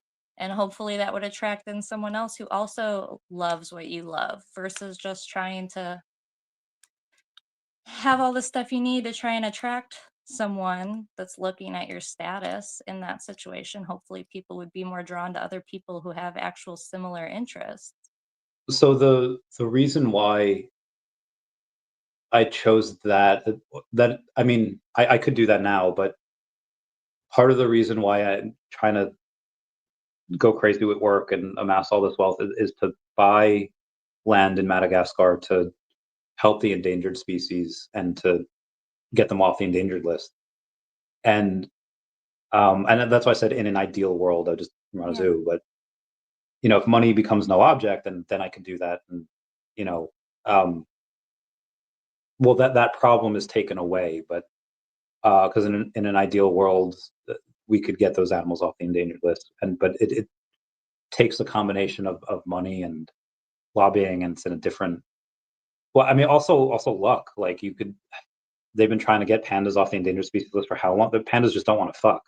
Like I could buy land in Madagascar that have these endangered species. That is not the reason why that land isn't being bought and chopped up right now, is not because of the fact that they're protected. It's the fact that they are there's just no need for that land right now, because the area in Madagascar that is popular that people want is just not in the area. But what if that changes and Madagascar starts to blossom for whatever reason? Let's say they have good crypto laws, they have good whatever. At least I can, if it's my land, then I could defend against the poachers because they're hunting on my land. And I can, pew pew them. Um, so that my end goal hasn't really changed, and it's not to get women. I mean, that's a nice bonus, but that's not the reason. The reason is for again that's a nice byproduct of what I'm doing, but that's not the reason though. And part of the reason is because I think humans are already solving the problems that I think are most important. Mr. Beast has these wells in like Africa giving clean water. A lot of those people are immunized now, and a lot of the Elon Musk is working on the solar panels and battery production. So like all of the major problems that would help humans draw from their take the bottom of the barrel and move that bottom of the barrel upward, so that in the third world they go from third world to second world. And this way, okay, you raise the GDP of a country enough, they start caring about the environment. And if you raise the GDP enough and you're not looking around for rats or for leaves to boil so they could eat the paste, they start focusing on science and tech. And throughout that, you get maybe another 10,000 geniuses, and maybe you get from that another couple of Elon Musks, and you get a couple of people that drive humanity forward. And then you get a larger pool that the universities could access these minds and these kids, and you just get a higher echelon, higher quality of people going to that. So the goal is really for humanity to be better and survive, but you have a lot more powerful, intelligent minds working on those problems than me. So that's the problem that I'm focusing on, is what would humans be sad about in the future that we could have helped today? And I think that's the problem that I'm trying to fix. So that's because I think they'd be sad. It's like, oh, we had these animals, like these would be really cool. Why don't we still have these? And if I could help still have those, then that prevents that problem in the future. That was a really long-winded response. Sorry.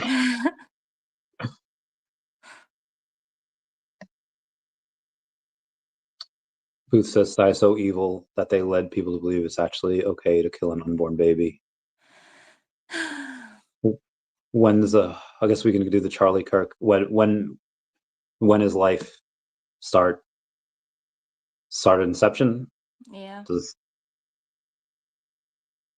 Why inception? Why does it start as soon as sperm meets egg? Because it's a human with its own DNA. At that point, if it can't feel Own anything, unique DNA. Yeah. unique. Yeah, it's unique. But I mean, like a lot of things are unique, but it's like obviously when a heartbeat starts, okay, yeah, then that's. But I mean, like, the inception's hard for me to grasp because it's like, yeah, that could be a thing. Yeah, I can understand It's not could be a thing someday. It already is. It already is its own separate thing with its own DNA code.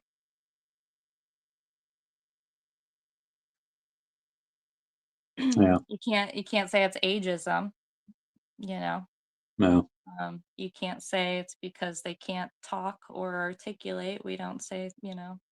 No. We have people in comas, they don't suddenly become not a person. True.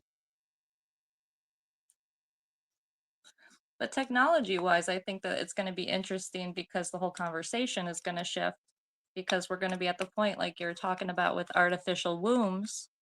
All the pro-life people, will they take on these children? When we have the technology to literally move the fetus to an artificial womb, will we make the choice to kill unborn children at that point? I hope not. I mean, even now, like I think there's a lot of bias in America where if you think like Peru or Sri Lanka, you think like, okay, no person from that country is ever going to amount to anything. But then it's like, hey, I was born in Peru. Chamath Palihapitiya was born in Sri Lanka.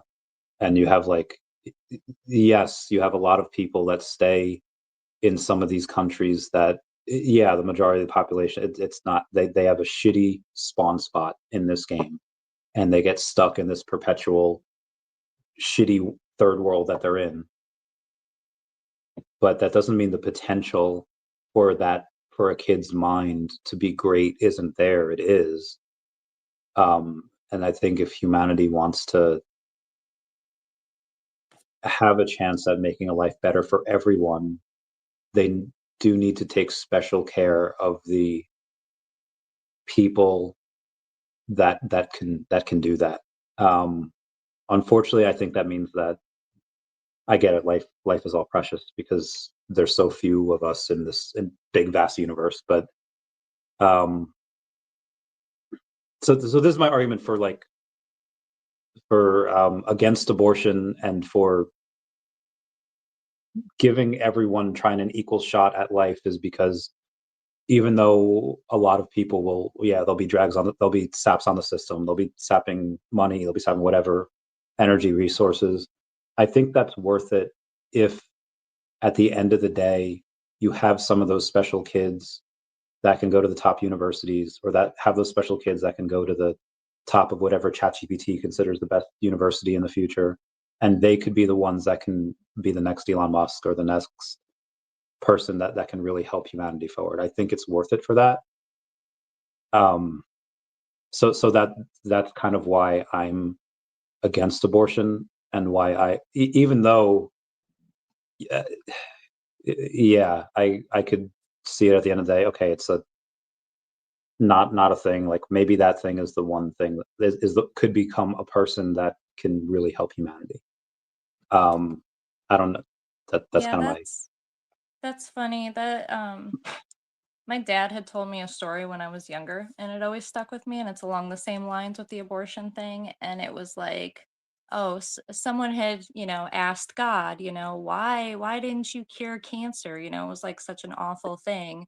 And like the answer from God was like, yeah, I did send the cure to cancer in a boy, and basically the child was aborted. And yeah, exactly. Like, you don't know what possibilities we're cutting off. But even just valuing life by what they might outcome, what kind of life they might have. I mean, you're dipping into eugenics territory. yeah. And that's always, I mean, you can look at history, that's a shifting line. You might pass the cut now, and 100 years from now, you would be the type of person that they don't think is valuable. So it's a slippery slope. Yeah. This is why But I'm against abortion philosophically, but not like legally. I don't see it as a legal. Um, we need to culture women.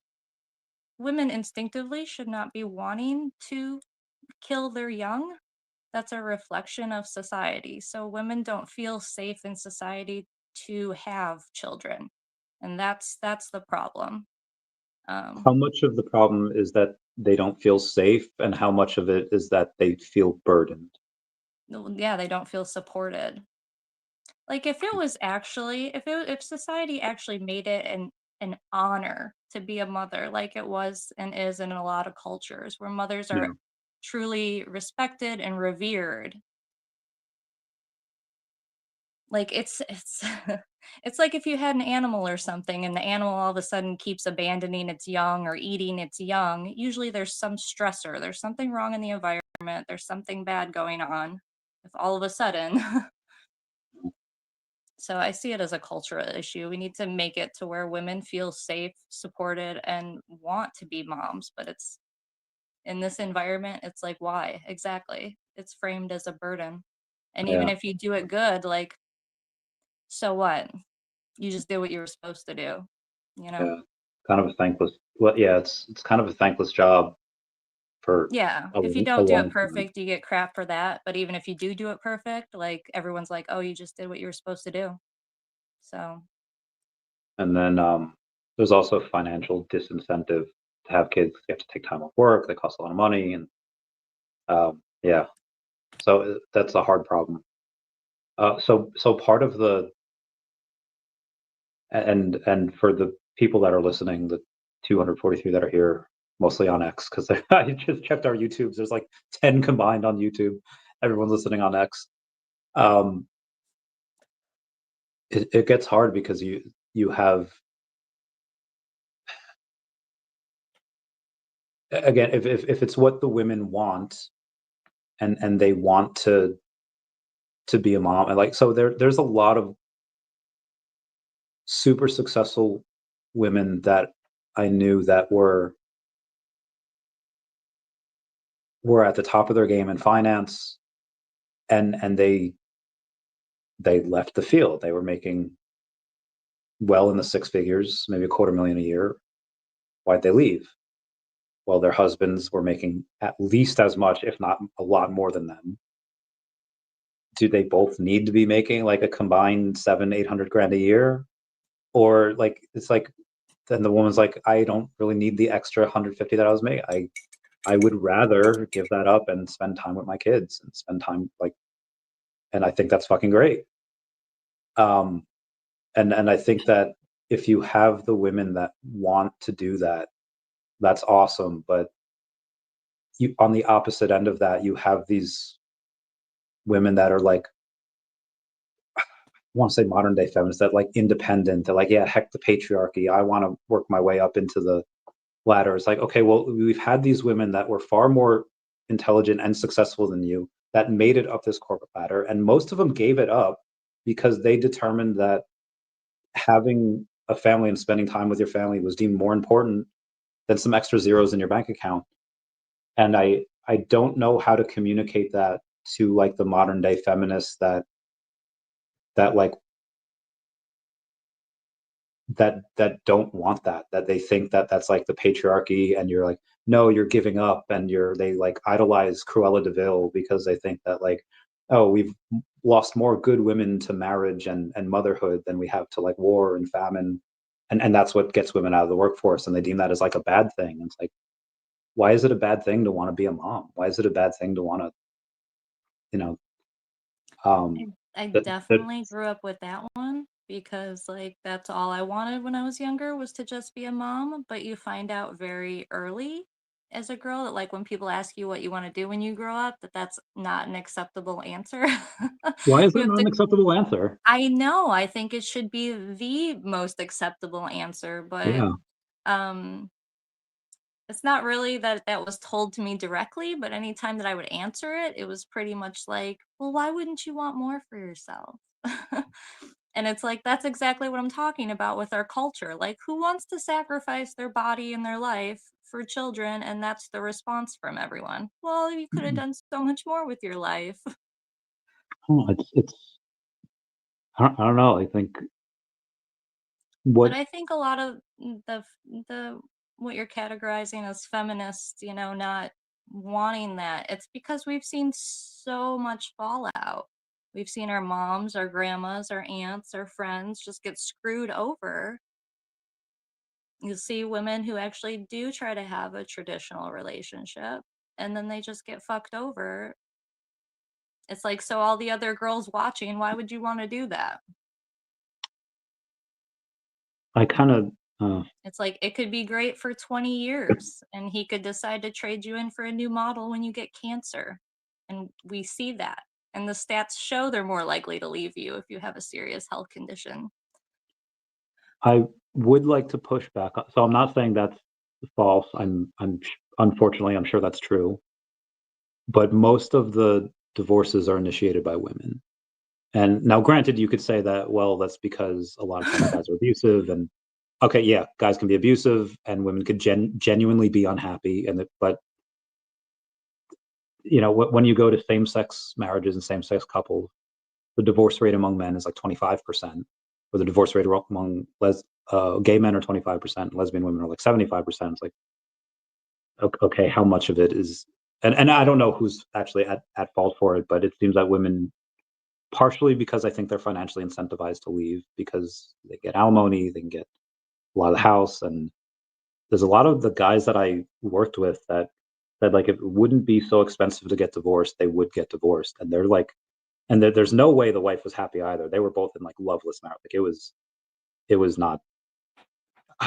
Up until recently, I was like, and again, aside from being with you, but there was very few times where I was like, okay, marriage could work. Like it was that girl in 2020, it was with you, and then it was recently when I was with a friend, and their marriage was just like not perfect, but it was like the family life is like, I could do this. Like if I get this, like I can do it. I could definitely be that. But just there's so many examples of just, yes, women getting screwed, but guys getting screwed and just taken to the fucking cleaners. So I think it's both. It's definitely both. We got Susan Bell said, "Yep, government cure cancer, we do it." There's a lot of agreements out there. We just reached the 3-hour mark. Congrats. We did it. So for people that don't know, this would be a nightly phone call between us where we would talk about this stuff for hours on end. Like, oh my God, we've been on the phone 3 hours. or it would be like 2 hours and 45 minutes. Be like, wait, we have to go 3 hours. We have to keep talking. No, it's you. It's you who's like, no, we got to stay on the phone an extra 10 minutes. But, We're almost at the 3-hour mark. Yeah, we had to, because, you know, why quit? I know, but Why we've quit had when so we're many conversations. We're like, dude, this was crazy and good. Like, I wish we had it recorded. Yeah. So we did it. Yay! We did the Yeah, we've thing. been talking about this forever. I'm glad we did it. You were actually on a video once for 10 seconds. Oh, when probably. I was in the Yeah, background. when we were in the I tell people about this, where I talk about like type of relationship I want, where we were just in that hotel and it was in every room, it had the same photo. I was like, why would they need to order 300 of these freaking photos? And it wasn't even the town we were in. No, it was like the 20 town minutes away. over. And the way it was built, the horse and buggy people, we didn't even fucking go over this shit. So what town was that in Greer? Yeah, we were in Greer. No. I think the mill was from like Spartanburg. Yeah, the mill. Yeah, it was like the leaning tower of fucking like rice mills, or what type of mill was it? It was a post. Oh God, what I type don't of know. mill? It was some mill. And textiling. It's a textile mill.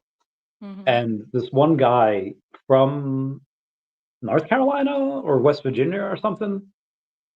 Oh, didn't he just move in? He just moves in. Yeah, he moves He's got in mill money. He just comes in, just builds a big brick fucking mill. with his workers, that were definitely slaves. They were 100% slaves. They build this mill because I don't know how the fuck you have an interest in textiling, but he did. I guess in the 1800s, there's nothing else to do. He built this place, and yeah, I don't know, but yeah, I don't know why they had that picture in the hotel I don't know. of every single room. But now you're mentioning it, so I'm probably going to research it again and see if it spirals back into what I've been researching lately. Yeah, it was like the horse and buggy people, because they built it in like no time. And then every single 6 months, no blueprints, no invoices. I put this in one of my comics too, that every 50 years or whatever, the town out of the municipality building gets caught on fire and all the records get lost, like they were destroyed. And then it's like, oh, how did we lose this technology? It's like, well, we didn't. It was taken from us, or we always had this technology. And I don't know. I forget. I have to reread the comic that I wrote. Craziness. I miss you. I miss you too. I'll let you know when the Amityville Horror House goes up for sale, and when I buy it, and bring some holy water. I wonder if there's a difference. So there's a couple of Lord of the Rings games that I played for Game Boy back in the day, and it's just like, these are sandals, like 1 defense. These are elven sandals, 1 defense plus 10 speed. and it's like based on who makes them. Like these are made by mans, made by elves, dwarves, like whatever, will depend on the difference of things that it has. Do you think that holy water, like if Essentia turns into holy water versus Poland Spring that was turned into holy water, is there a difference in like magic because of the brand that they came from? I think so. I think so too. Something that we can try out. We can get a priest to bless all different types of water. I wonder if that'll affect your like bathing in it or whatever you do in it. What do you do in the So water? you know, I've been on my water research Yeah, journey. yeah. Tell me. What? Tell me. Tell you what? Like what is there going to be a difference? But like obviously there's differences in the water. That what do? You bathe in it, or you like meditate in it, or you What am I doing? in with the Drinking water? it. Yeah. I'm drinking it. Oh, you don't bathe in it? I mean, I bathe in my house water. Sometimes I'll put the different waters into it, but I mean, I can't fill my whole tub with special water. Why not? There's a lot of water. Is it We'll like do it. 40 something gallons or something for a Okay. bathtub? I don't know. We'll It's a do it. shit ton. I mean, Because I was thinking about it. yeah. There's taking local spring water. I'm like, how much would I have to bring home to bathe in it? Or just A bathe in the lot. spring. Huh? Like is where like the spring, is there like a lake that they source it from? Where do the locally source the water? Which water? You said the local spring. Okay, so there's springs, right? In the Mhm. 1800s, it used to be a big thing that they used to build these resorts around these springs, Yep. that they were healing springs. And like different springs were like touted for different healing abilities and shit like that. And like it's back to our horse and buggy people. Big 5-story, 100-room hotels and shit in the middle of fucking nowhere for healing springs. Yeah. Mm. But there's a bunch of them down here in South Carolina that used to be well-known big resort springs and stuff that are just, oh, you know, they burned down like they always do. Mm. They just, all the Mm. big brick buildings just burnt to the ground. But anyway, there's one out in Williamston near me that they actually have a park around one of these old springs, that the spring was donated to the city and it can't be sold, and it was donated with that the water needs to be free for everyone forever. So they Okay. actually have the spring there that you can go and gather water. Okay. Yeah. Get it. There's something that I am going to play here. It's going to be called debate. It's a debate, and there's this guy. I don't know. Shit. Have you heard of the Helen Keller debate? No? So people. Oh, maybe this is it. Okay. They're talking about how Helen Keller might not have been like they don't believe, like I'll just show you the video. So going her by touch, what the thing was, and signing it on her hand. I doesn't even know what it is. Oh, hang on. I got it. Oh, they're not. Okay. I doesn't even know what it is. Didn't know that. This is fine and death. Doesn't mean she's still color wasn't real. Then what? Where's your fucking birth certificate? Like, say lied. I'm on your side.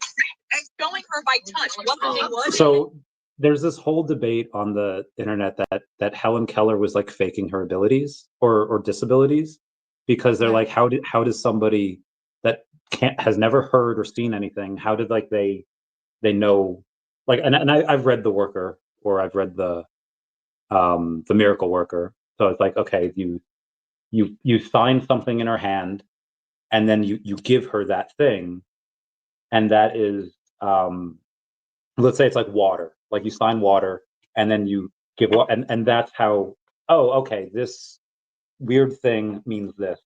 and eventually that's how she learned. So that makes sense, but that makes sense to me because I can know and hear and see things and feel things, and Helen Carroll had like none of that. What is your take on that? I don't know. I guess I need to hear more. You had what? I said, I guess I would need to hear more. I guess I'm not fully understanding their argument still. That they thought that she like wasn't actually deaf and blind, or just not a real person. Because how do you write books as a? Now, obviously, she would say something, and someone else would write it down and all that. But you know. Also, I never commented on, but I really like your bow. It's so Thank you. big and. I mean, I like Oh. it too. It's like as big as my head. Anything else you want to go over before we talk off camera for a little bit? I don't. Oh, I mentioned VeVe on this a lot. So you have a VeVe account. I do. When, I haven't been in it forever. but you have one. Yeah. When you, I have a couple little thingies. when the daCat comic comes out, you're gonna buy one, right? Okay, I'm going to give you the money. How pricey is it going to be, Randy? I'm going to give you the money, and you're going Is to it a buy $40 one. one? It's gonna be $10. It's a comic book. It's $10. Oh. So I'm going to give you the money for it. Doesn't. If I'm going to give you the money for it, it shouldn't matter how much it costs. Okay, fine. Okay. So I need you to say, I'm totally going to buy the daCat comic when it comes I'm out. totally going to buy the daCat comic when it comes out on VeVe. Hell yeah. I'm so excited. It is really cool. You actually read one of the first drafts. I know, you were calling me for inspiration. Oh yeah, because I couldn't figure out what certain characters Because would you don't say. want to use AI for story crafting. You called me to be your organic AI. Yeah, I didn't. I didn't want to. So yeah, here's. I don't know did if I not ever showed. betray you and ask GPT for ideas, although I totally thought about it. Here's what some of the comic looks. Oh shit! Here's what some of the comic looks like. Yay! Okay, let me get around that. There's some frogs, more frogs. There's humans. There's V-Ball. V-Ball's AI. Like he's got a volleyball body, but he's AI. More humans. More humans. There's a lot of fucking humans. All right, there's Tsunami. There's Crappy Bird and his bird world people. There's the cat. There's Fanny. Hey, there's me. I don't know why they made me a ginger cat, but they did. They made me a ginger cat. There's Pro the Dojo. Bro, they're gonna launch like 1 million furries with fucking Pro the Doge. Look at how fucking jacked they made him. Okay. All right, let's I'm so happy and excited that you're doing something more your own. it's You know, it's a lot of fun. I've seen you spend so much time promoting so many other people's projects. I'm excited to see you sink and invest the time into something for yourself that you can benefit from if it blows out. already started. I raised $7,500 at 150K valuation, and the next time I raise money, it'll be a lot more. So part of it is because it's mine. Like this is like there's no revenues yet, so the fact that we got that was insane. But the next time I raise it will probably be at 300K plus valuation, and the goal is to next year raise some funds at $1 million valuation. So this way the cat's worth $1 million. It's freaking go. And then maybe get absorbed by Marvel. The way the Duffer Brothers did it for Stranger Things, they sold it to Netflix, but they retained creative control. That's what I would like to do for daCat. Retain creative control, sell it, and then get that bread. Okay. All right. We're gonna end it now, and then we'll talk off camera for a little bit. Well, we'll still be on camera, but we'll be off live. Everyone say bye-bye to Dashi. Bye-bye. Bye, Dashi. Reminding you again that you need to move Dashi at some point.